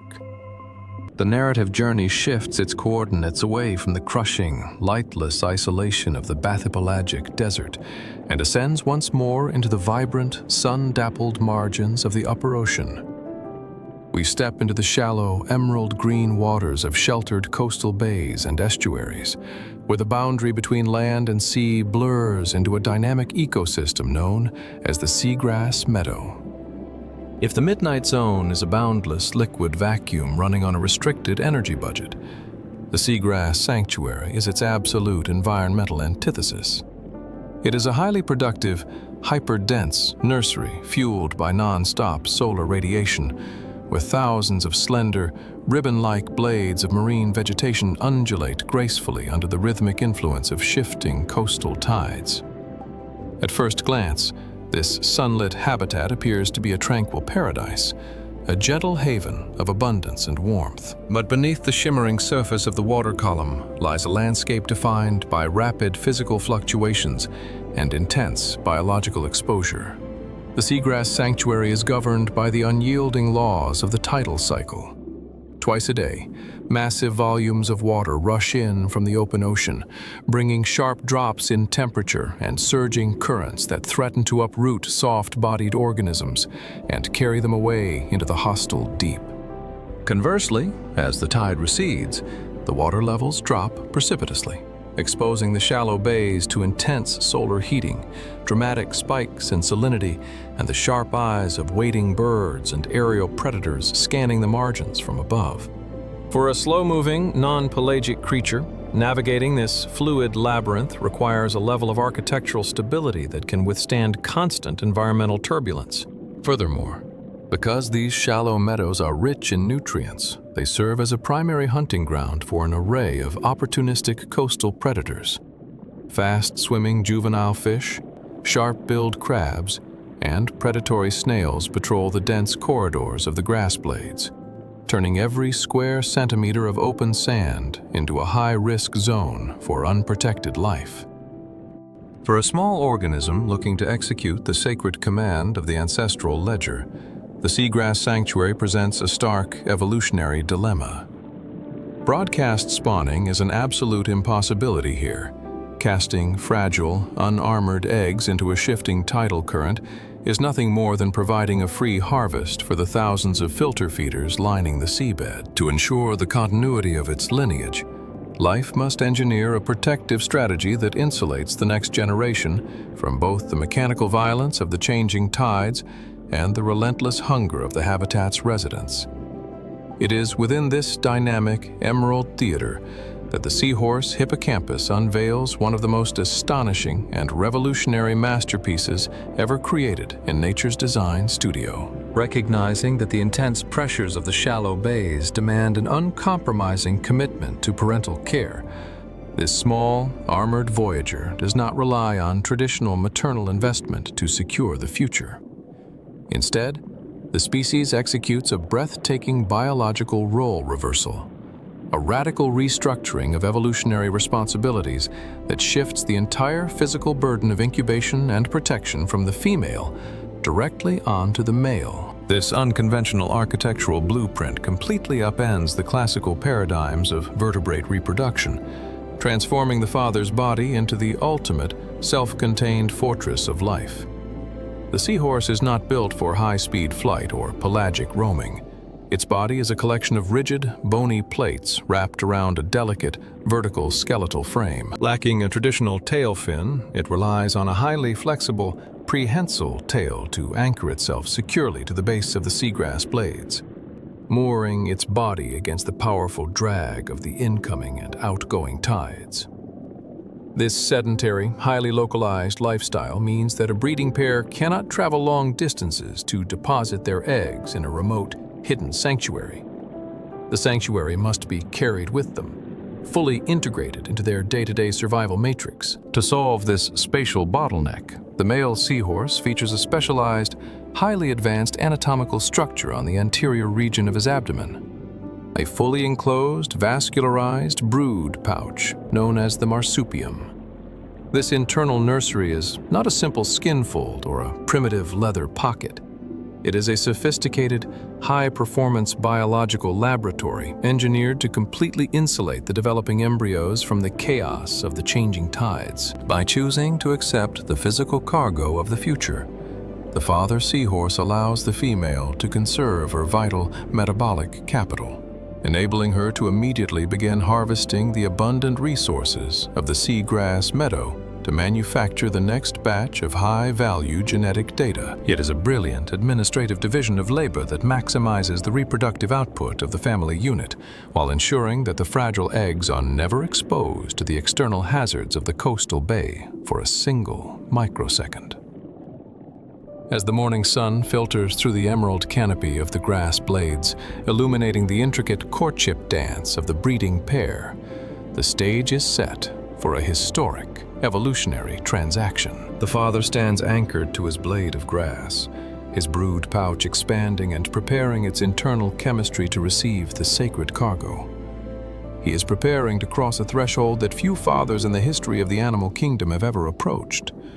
ready to turn his own internal anatomy into an unyielding, life-giving crucible. Through the artistry of behavioral synchronization and radical morphological adaptation, this small, vertical craftsman is about to demonstrate that in the grand laboratory of the sea, the strongest fortresses are not defined by rigid gender boundaries, but are woven from a parent's absolute, unyielding devotion to the survival of the line. The physical transfer of the genetic cargo from the female into the male seahorse's abdomen marks the transition of the brood pouch from a quiet, passive pocket into a highly active, high-performance biological laboratory.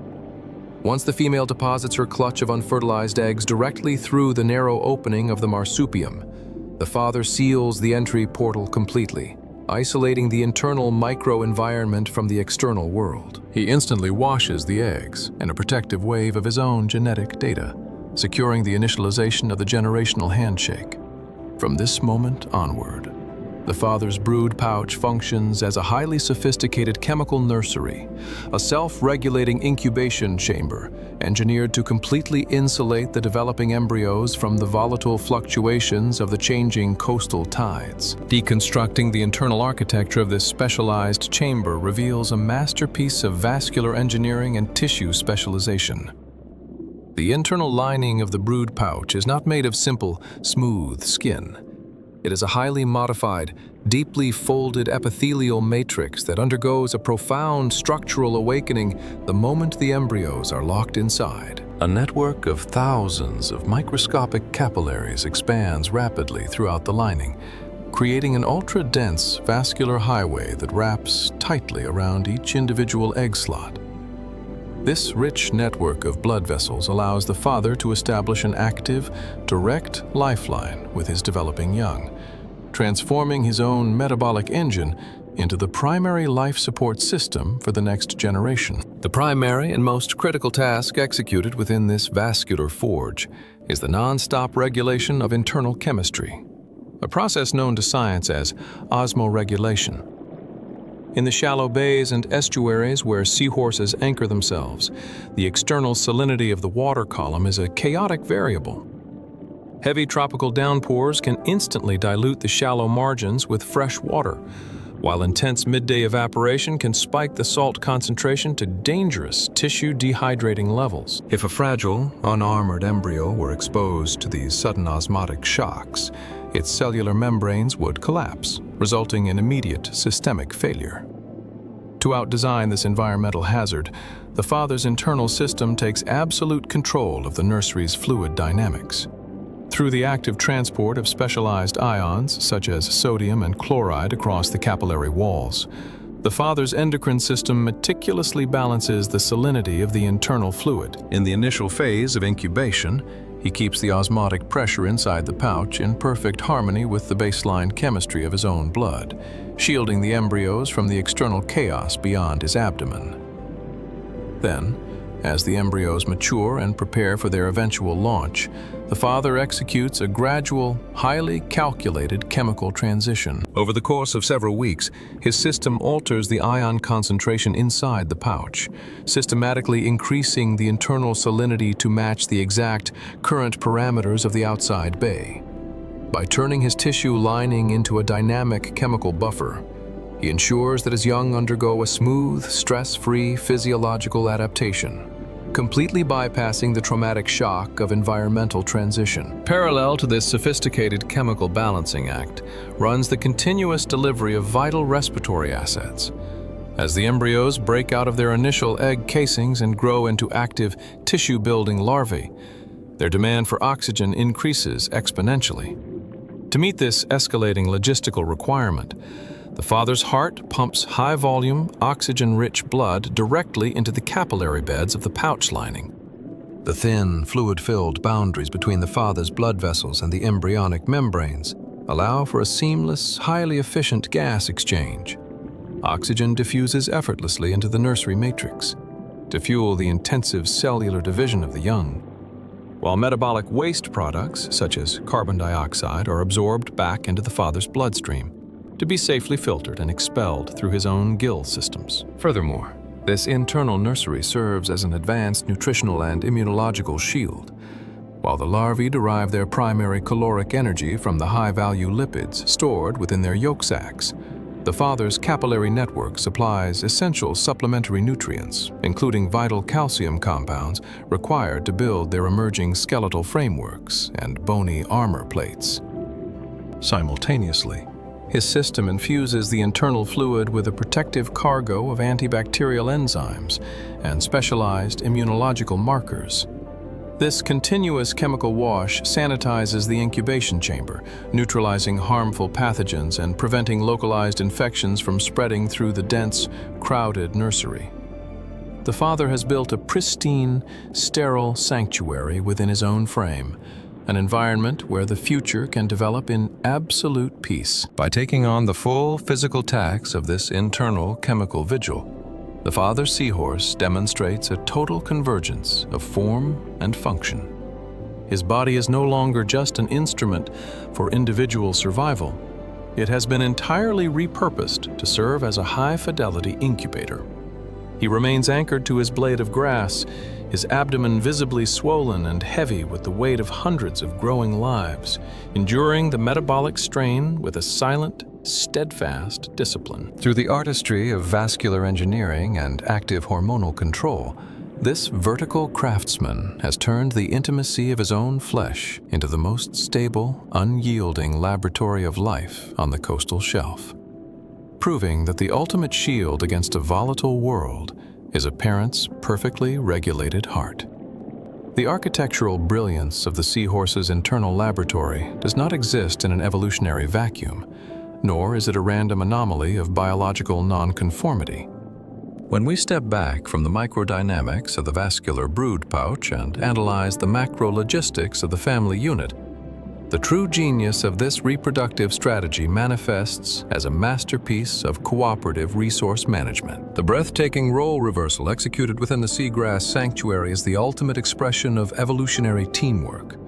A calculated, high-performance division of labor that systematically deconstructs the classical energetic bottlenecks that plague almost every other vertebrate lineage on the planet. By taking on the demanding, high-tax, physical burden of pregnancy, the father effectively frees the mother from the exhausting cycles of post-ovulatory incubation, creating a beautifully synchronized metabolic partnership that doubles the family's reproductive efficiency and ensures the ancestral ledger remains permanently open. To fully appreciate the mathematical elegance of this shared burden, one must first look at the crushing energetic tax that reproduction imposes on the female of any marine species.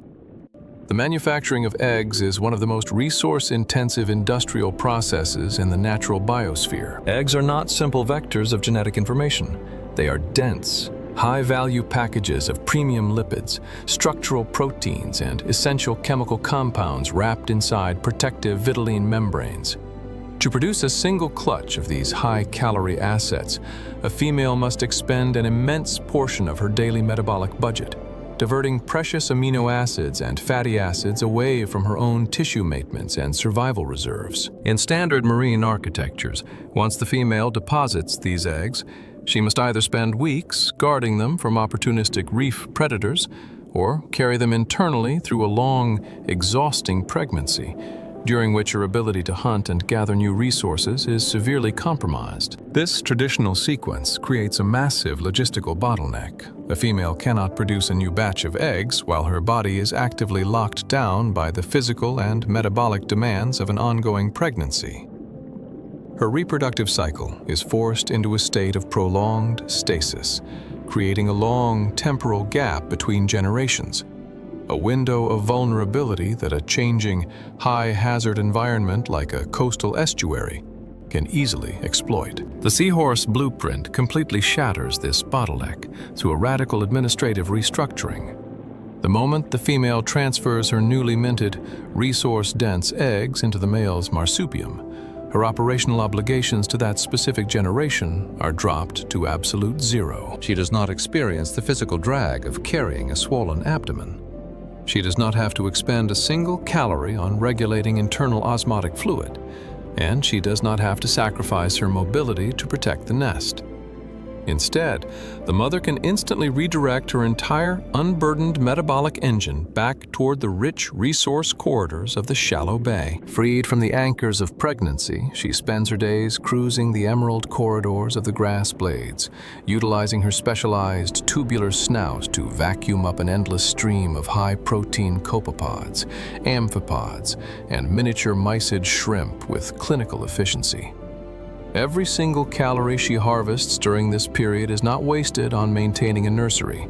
It is funneled directly into her ovaries, fueling the immediate, high-volume production of the next clutch of eggs. Her body transforms into a highly optimized, single-purpose assembly line of genetic data, running at maximum velocity, while her previous generation is still safely incubating inside the father's body. While the female operates as the high-output production plant, the father functions as the ultimate protective fortress and finishing school. He bears the physical weight, the vascular strain, and the complex biochemical tax of the pregnancy, anchoring his armored frame to a sturdy blade of grass to endure the weeks of internal development. Because his system has taken absolute control of the chemical nursery, managing the salinity, balancing the oxygen levels, and delivering vital calcium reserves to the growing larvae, the developing young are completely insulated from the volatile fluctuations of the changing tides. The father accepts this metabolic exhaustion with a silent, steadfast discipline, serving as a biological shield that allows the mother's production line to run completely uninterrupted. The true beauty of this evolutionary choreography manifests when the timing of their parallel cycles reaches perfect, synchronized harmony. Because the mother's internal egg factory runs at a speed that matches the exact incubation timeline of the father's brood pouch. She completes the manufacturing of her next clutch of eggs at the exact moment the father is prepared to launch the current generation into the open water. There is zero lost time, zero logistical friction, and zero operational lag. The family unit operates like a perfectly tuned clockwork mechanism, where the gears of production and incubation mesh with absolute precision. The very day the father clears his pouch to release the fully formed, self-reliant young into the seagrass meadow, the female is standing beside him, her body fully loaded with a fresh batch of high-value cargo, ready to initialize the transaction all over again. This continuous, overlapping loop represents an unparalleled triumph of spatial and energetic optimization over the limitations of individual biology. By splitting the reproductive labor into two independent, highly specialized tracks, with the female managing raw asset production and the male commanding long-term structural protection, the seahorse family achieves a level of reproductive continuity that is virtually unmatched in the shallow seas. They have turned the traditional vulnerabilities of parental care into an unyielding engine of generational momentum. As the two partners intertwine their prehensile tails amid the undulating green ribbons of their sanctuary, executing the subtle, rhythmic movements of their daily realignment dance, they stand as a living monument to the power of absolute collaboration, proving that the most resilient fortresses of life are built when the burden of tomorrow is carried equally by two matching hearts. The long, silent vigil of the internal chemical laboratory finally reaches its structural crescendo under the shifting currents of the shallow bay. For weeks, the father seahorse has stood as an unyielding biological fortress, his bony plates wrapped around a heavily swollen abdomen that carried the entire weight of his lineage's future. Inside the dark, vascular corridors of his marsupium, the young have successfully completed their intensive pre-birth finishing school. They have absorbed their yolk sacs, hardened their tiny skeletal frameworks with maternal calcium delivered through paternal bloodlines, and adapted their internal chemistry to the exact salinity parameters of the outside world.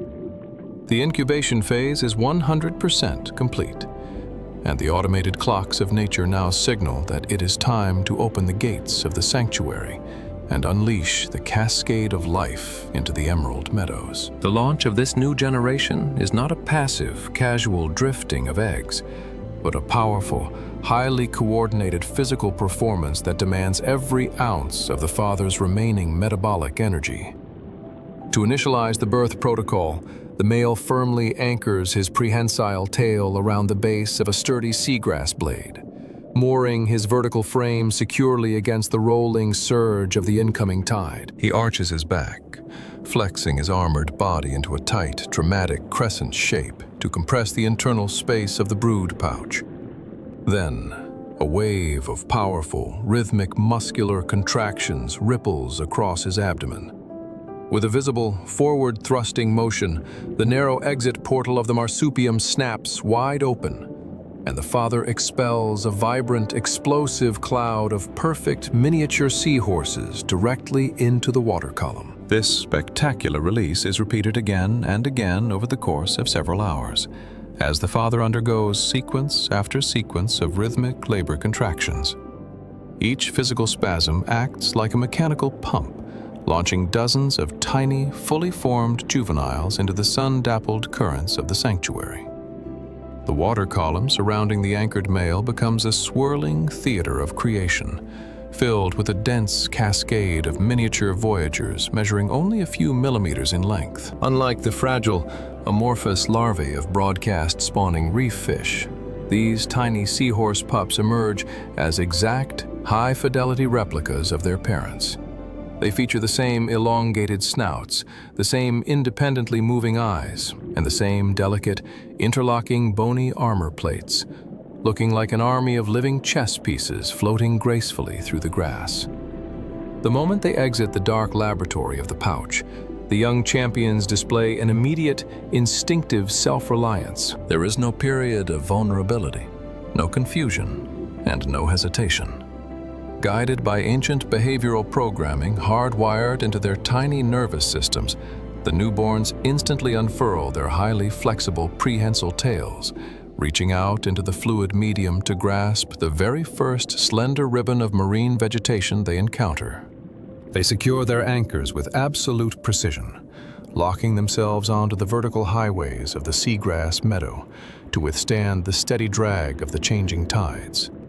Simultaneously, their specialized eyes begin to dart independently in every direction, scanning the micro spaces of the habitat for passing copepods and miniature organisms, their tiny mouths already snapping forward to harvest their very first independent meals. This sudden, flawless transition from the womb to the wild is the ultimate validation of the father's absolute devotion. By accepting the full physical and chemical burden of pregnancy within his own frame, he has successfully shielded his young from the thousands of opportunistic filter feeders and predatory dangers that sweep across the shallow coastal bays. He has compressed the most hazardous, clumsy infancy phase of life into the absolute, unassailable security of his own vascular tissue, ensuring that when his offspring finally touch the sea, they do so not as defenseless candidates for survival, but as fully equipped, self-sustaining masters of their micro-domain. He has paid the steep price of their excellence out of his own energetic reserves, exhausting his body so that they might inherit the world with a statistical head start. As the final contraction ripples across his deflated abdomen and the last few stragglers filter out into the green canopy, the father seahorse drops into a state of profound, well-earned physical exhaustion. His brood pouch, once taut and heavy with the cargo of tomorrow, rests empty and loose against his frame. Yet his sacred duty to the ancestral ledger has been fulfilled with absolute, clinical perfection. Through the artistry of radical anatomical adaptation and unbending paternal care, this small, vertical craftsman has proven that the continuation of life in the high-stakes theater of the ocean does not depend on the sheer, reckless volume of cast-off eggs, but on the depth, the focus, and the unyielding quality of a parent's protective embrace. The story of the seagrass sanctuary concludes not in a minor key of depletion, but in a grand, triumphant anthem of renewal. All around the exhausted father, the emerald meadow is alive with the silent choreography of his creation. Hundreds of miniature sovereigns stand anchored to their green towers, their tiny frames undulating in perfect rhythm with the shifting tides. their eyes looking out across the vast, sun-dappled stage of the coastal bay with supreme confidence. The generational handshake has been executed with flawless, elite precision, cementing a legacy of love that transcends the boundaries of traditional biology. The future of the lineage has been launched into the currents, swimming strongly into tomorrow under the enduring, timeless power of a father's symphony.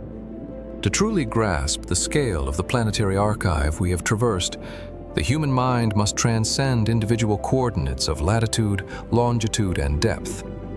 We must step out of the isolated theaters of our 5 independent chronicles and ascend into a high-altitude conceptual vantage point. From this sovereign perspective, a profound, unifying reality manifests with absolute, crystal clarity.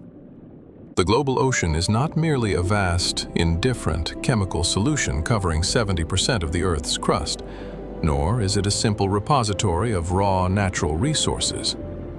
The ocean is an ancient, majestic museum of living design, a hyperdynamic planetary gallery that has spent over 3 billion years continuously refining the relationship between biological form and physical function within its fluid laboratory. Parental devotion and creative adaptation do not operate as rare, accidental anomalies. They are the core, foundational pillars of existence, consistently out-designing the harsh, unforgiving laws of physics to ensure the eternal continuity of the ancestral ledger. A sweeping retrospective through this grand gallery reveals a breathtaking array of structural masterclasses, each answering a unique environmental crisis with a tailored exhibition of evolutionary brilliance. Our journey commenced in the absolute, starless architecture of the abyssal plain, miles beneath the surface waves, where the deep-sea octopus, Granulodone boreopacifica, faced the crushing tyranny of the kinetic deep. In a realm defined by near-freezing temperatures and a severe restriction of metabolic energy, she did not surrender her future to the mathematical certainty of decay. Instead, she anchored her body to a vertical volcanic spire and initiated a historic 53-month maternal vigil. She treated her own physical frame as an unyielding sacrificial shield, starving her own cells to pump vital oxygen over her developing young, proving that in the cold, crushing dark of the abyss, love can function as a high-fidelity energy conservation engine capable of outweighting time itself. Ascending past the deep plains, we entered the dense clockwork matrix of the tropical coral reef, where the clownfish family managed a hyper-competitive micro-society within the venomous canopy of a host anemone. Here, survival depended entirely on the maintenance of a strict top-down hierarchy. When a sudden predator strike or an unpredictable environmental current swept the dominant matriarch away from her geographical stronghold, the community did not dissolve into a destructive cycle of internal civil war.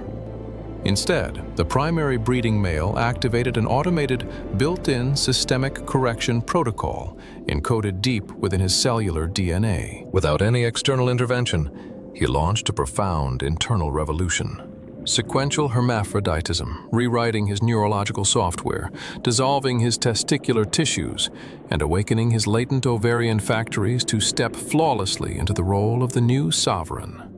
He proved that within nature's design studio, form, gender, and social identity are not fixed, unyielding cages, but fluid, beautifully engineered assets designed to protect the lineage from extinction. Our retrospective then sailed into the sun-dappled but treacherous highways of the coastal shelf. An architecture of total exposure, where the female sand tiger shark, Carcharias taurus, confronted the ultimate design dilemma of the apex predator. Operating in an arena patrolled by ravenous, fast-moving hunters, she rejected the crude, high-volume strategy of broadcasting millions of fragile eggs into the current. Instead, she turned her own internal anatomy into the ultimate pre-birth finishing school, the dual uterine arena. Within these dark corridors, she allowed her earliest developing embryos to engage in an intrauterine gauntlet of selection, concentrating the recycled nutritional assets of an entire generation into the physical frame of a single, flawless survivor per chamber. Through this ruthlessly clinical screening process, she compressed the most vulnerable years of an organism's life cycle into the absolute safety of her own womb, launching a newborn champion over a meter long, heavily armored and mentally sharpened to command its domain from its very first breath. From the high visibility of the shallows, the grand review plunged back downward into the true planetary interior, the immense, lightless desert of the midnight zone. In this bathypelagic void, the sheer, staggering volume of water creates a mathematical nightmare where the probability of two matching individuals crossing paths at the same coordinate point drops to a figure close to 1 in a billion. To conquer this terrifying spatial isolation, the miniature male anglerfish, Ceratidae, transformed his body into a high-fidelity tracking missile, utilizing hyper-developed olfactory organs to trace a microscopic pheromone trail across kilometers of boundaryless darkness. Upon establishing physical contact, the travelers did not engage in a temporary courtship. They initiated the parabiotic symphony. By permanently fusing their tissues and interlocking their circulatory networks, the male became an intrinsic extension of the female's body. They rewrote the mathematics of emptiness by dissolving the individual self completely, moving forward through the eternal winter of the deep sea as a living constellation driven by a single, unified heartbeat. Finally, our narrative journey anchored itself within the vibrant emerald meadows of the shallow seagrass sanctuary, a dynamic habitat governed by the mechanical violence of shifting coastal tides. Here, the seahorse hippocampus executed a spectacular biological role reversal to maximize the reproductive efficiency of the family unit. By accepting the full physical and biochemical tax of pregnancy within his specialized, highly vascularized brood pouch, the father functioned as an active chemical buffer, regulating internal salinity, balancing osmotic pressure, and delivering critical respiratory assets to hundreds of developing larvae. This brilliant division of labor insulated the fragile embryos from environmental turbulence, while freeing the mother to focus her metabolic capital entirely on manufacturing the next clutch of eggs, effectively doubling the family's generative momentum and launching an army of tiny, self-reliant sovereigns perfectly synchronized with the rhythms of their home. When we view these 5 design epics as a collective installation within the grand gallery of the ocean, we are forced to discard the outdated, mechanical paradigm that views nature as a collection of cold, disconnected survival machines driven solely by teeth and claws. The Museum of the Deep reveals a much more profound, sophisticated tapestry. It demonstrates that the ultimate victories of evolutionary history are achieved through the artistry of cooperation, the fluid modification of anatomy, and the absolute, unbending devotion of a parent to its offspring.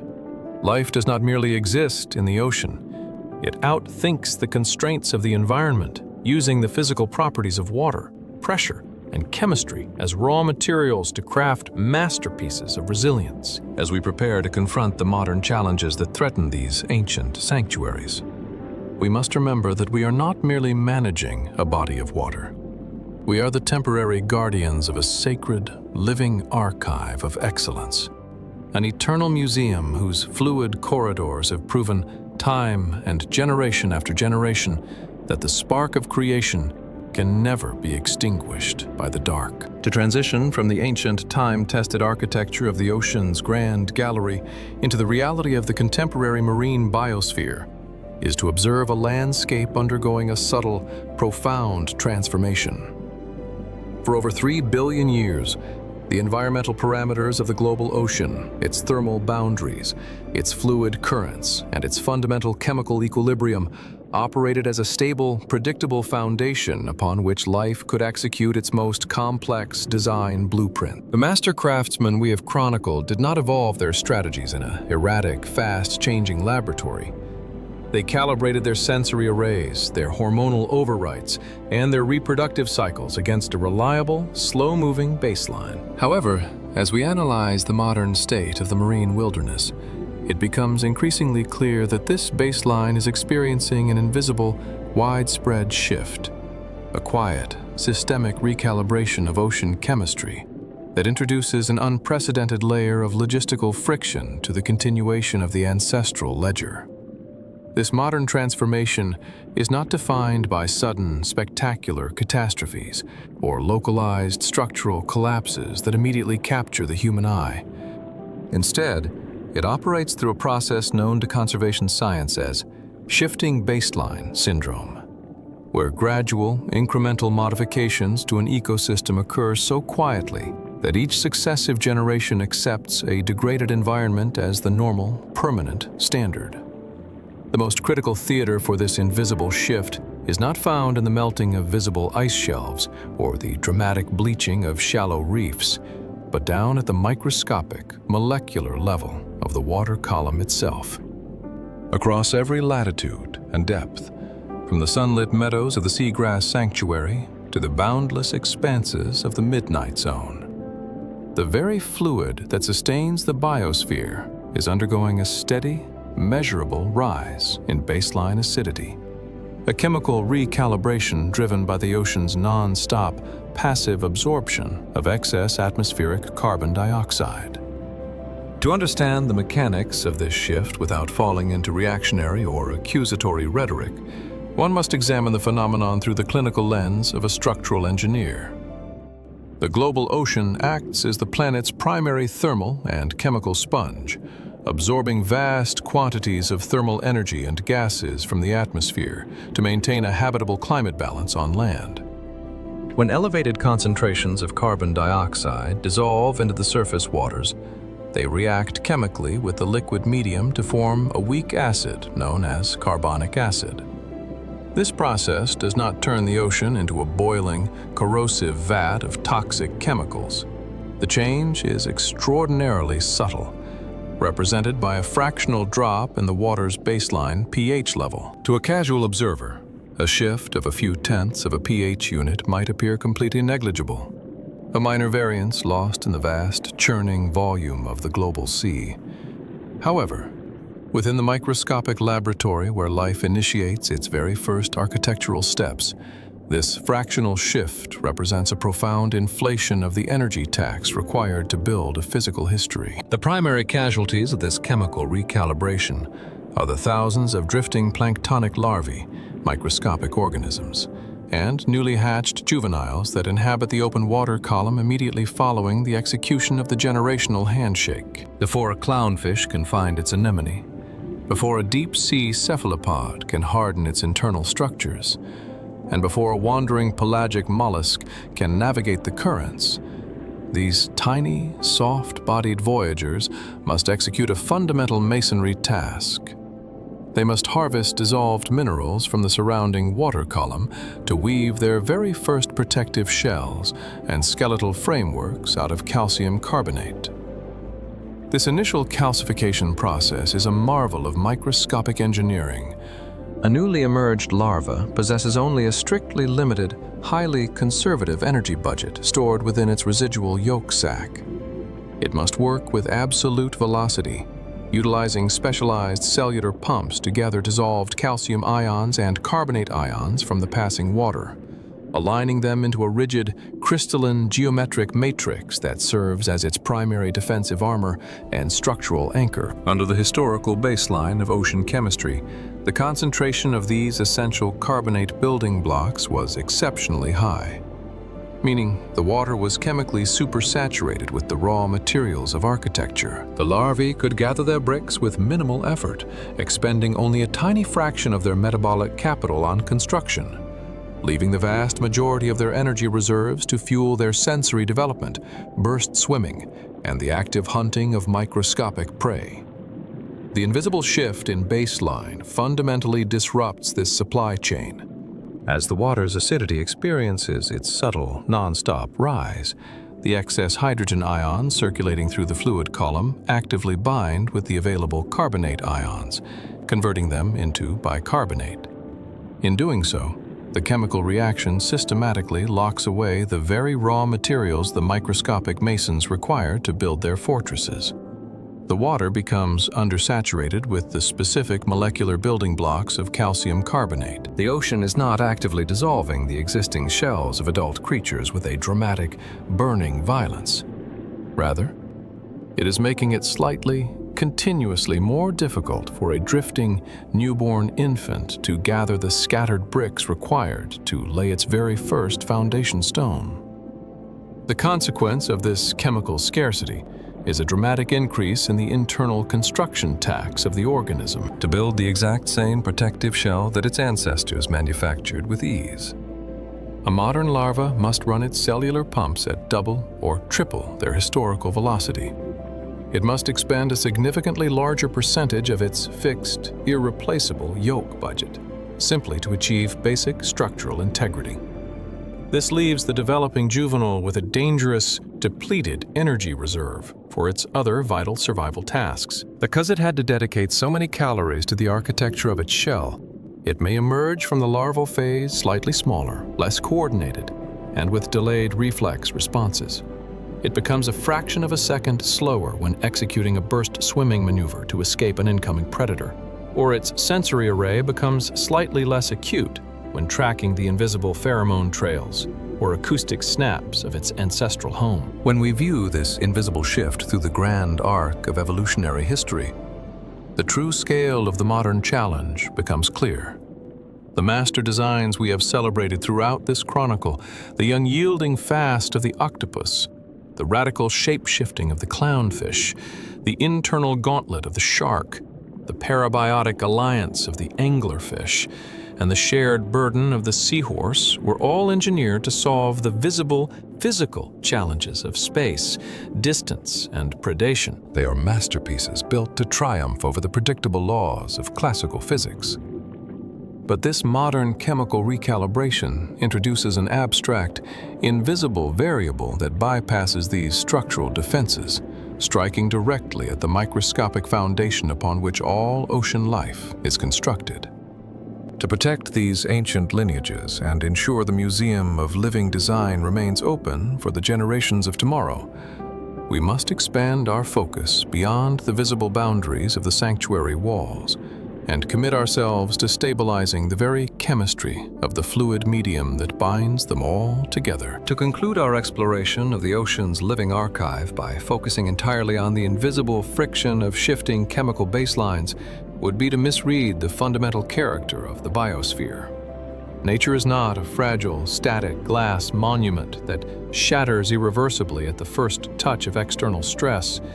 She is a dynamic, self-correcting engine of extraordinary kinetic power. While the modern challenges facing the global sea are systemic and real, the evolutionary history of the planet proves that life does not surrender its territory easily.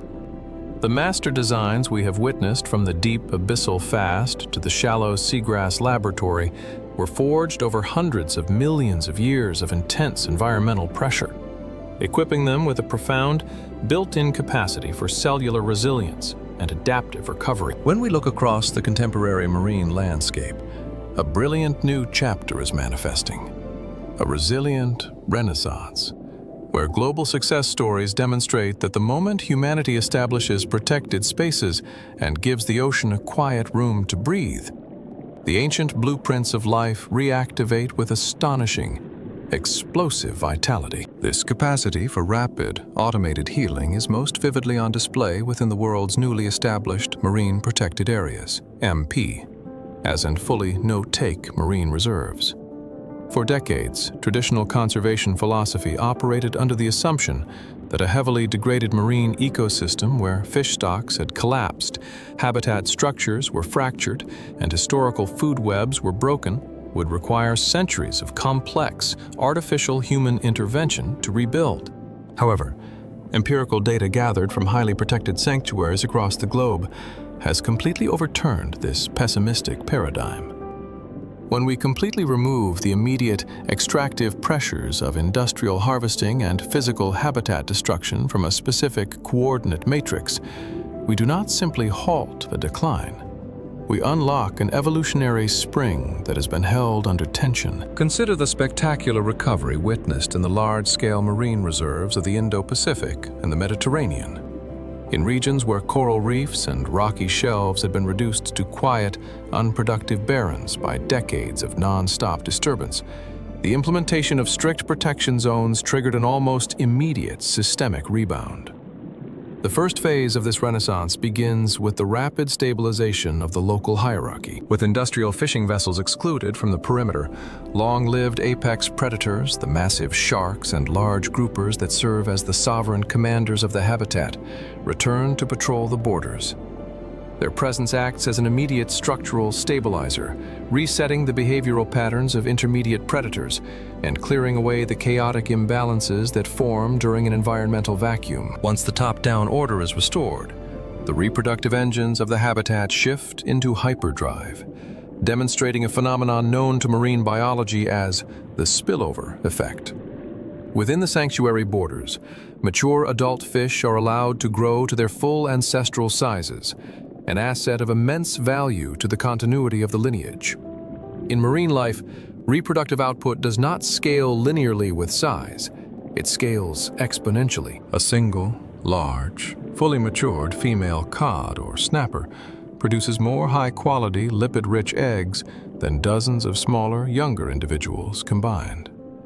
As these grand matriarchs thrive inside the protected zone, they execute the generational handshake at a volume that completely supersaturates the local environment. Billions of drifting, high-potency larvae are launched into the passing currents, spilling across the invisible boundary lines of the reserve to seed and revitalize the surrounding, unprotected waters for hundreds of kilometers. Parallel to these open ocean successes runs the equally breathtaking restoration of our planet's vital coastal nurseries, the emerald seagrass meadows and dense mangrove forests that shield our shallow bays. For generations, these coastal matrices were systematically cleared away to make room for shoreline infrastructure and aquaculture, destroying the very cradles where creatures like the seahorse execute their intricate reproductive role reversals. Today, a global movement of community-driven habitat masonry is turning the tide. Utilizing advanced ecological engineering techniques, restoration teams are replanting native seagrasses and anchoring them with biodegradable matrices to stabilize the shifting sands.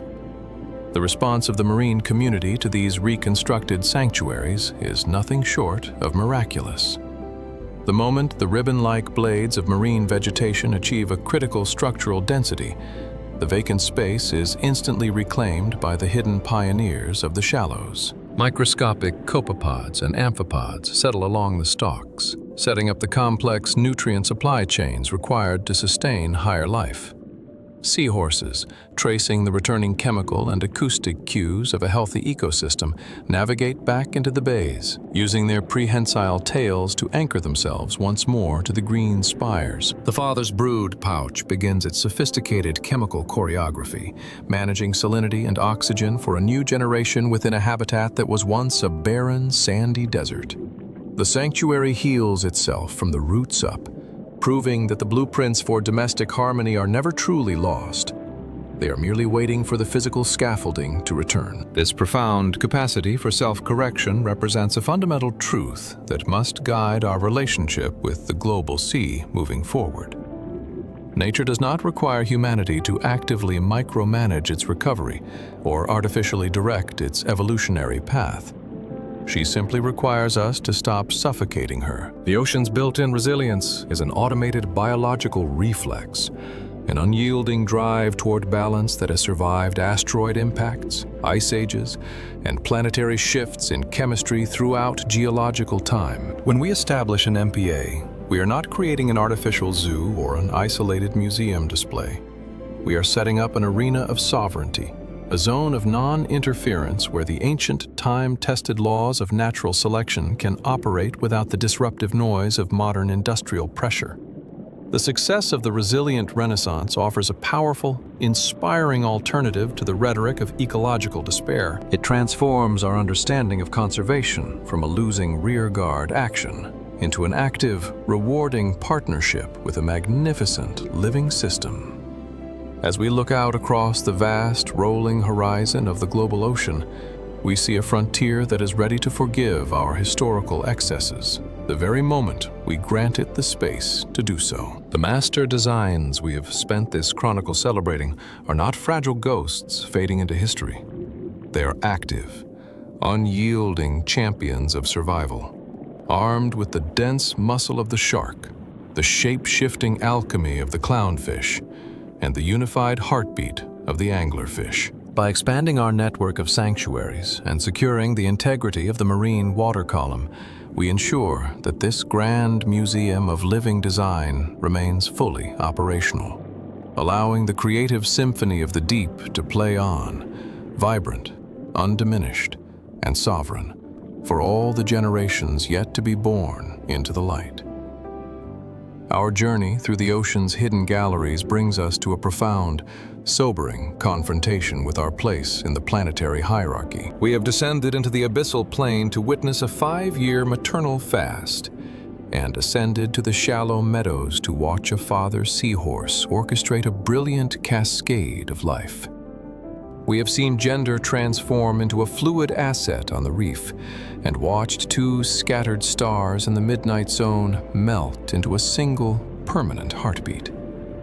To look upon these 5 design epics as a collective installation is to experience a radical shift in consciousness. It permanently shatters the primitive illusion that humanity stands as the sovereign owner of the sea. The global ocean is not a transactional warehouse of endless resources, nor a convenient dump for our industrial footprint. It is an ancient, 3-billion-year-old museum of living design, a sacred archive of evolutionary excellence that was refining its masterpieces long before our earliest ancestors ever walked the earth. We are not its masters or its managers. We are privileged guests who have been invited to stand in awe before its genius. To protect this fluid laboratory is not an act of charity, but of deep structural respect. True conservation means granting the ocean the sovereign space it requires to activate its magnificent, built-in reflex of resilience. This is the final, sacred generational handshake. By looking beneath the surface waves and anchoring ourselves to the truth of this living archive, we keep the transmission lines of creation clear. Let us step forward into the currents together, our hearts beating in a single, unified cadence with the pulse of the deep. Not as conquerors of the wild, but as the quiet, fierce caretakers of its eternal stars.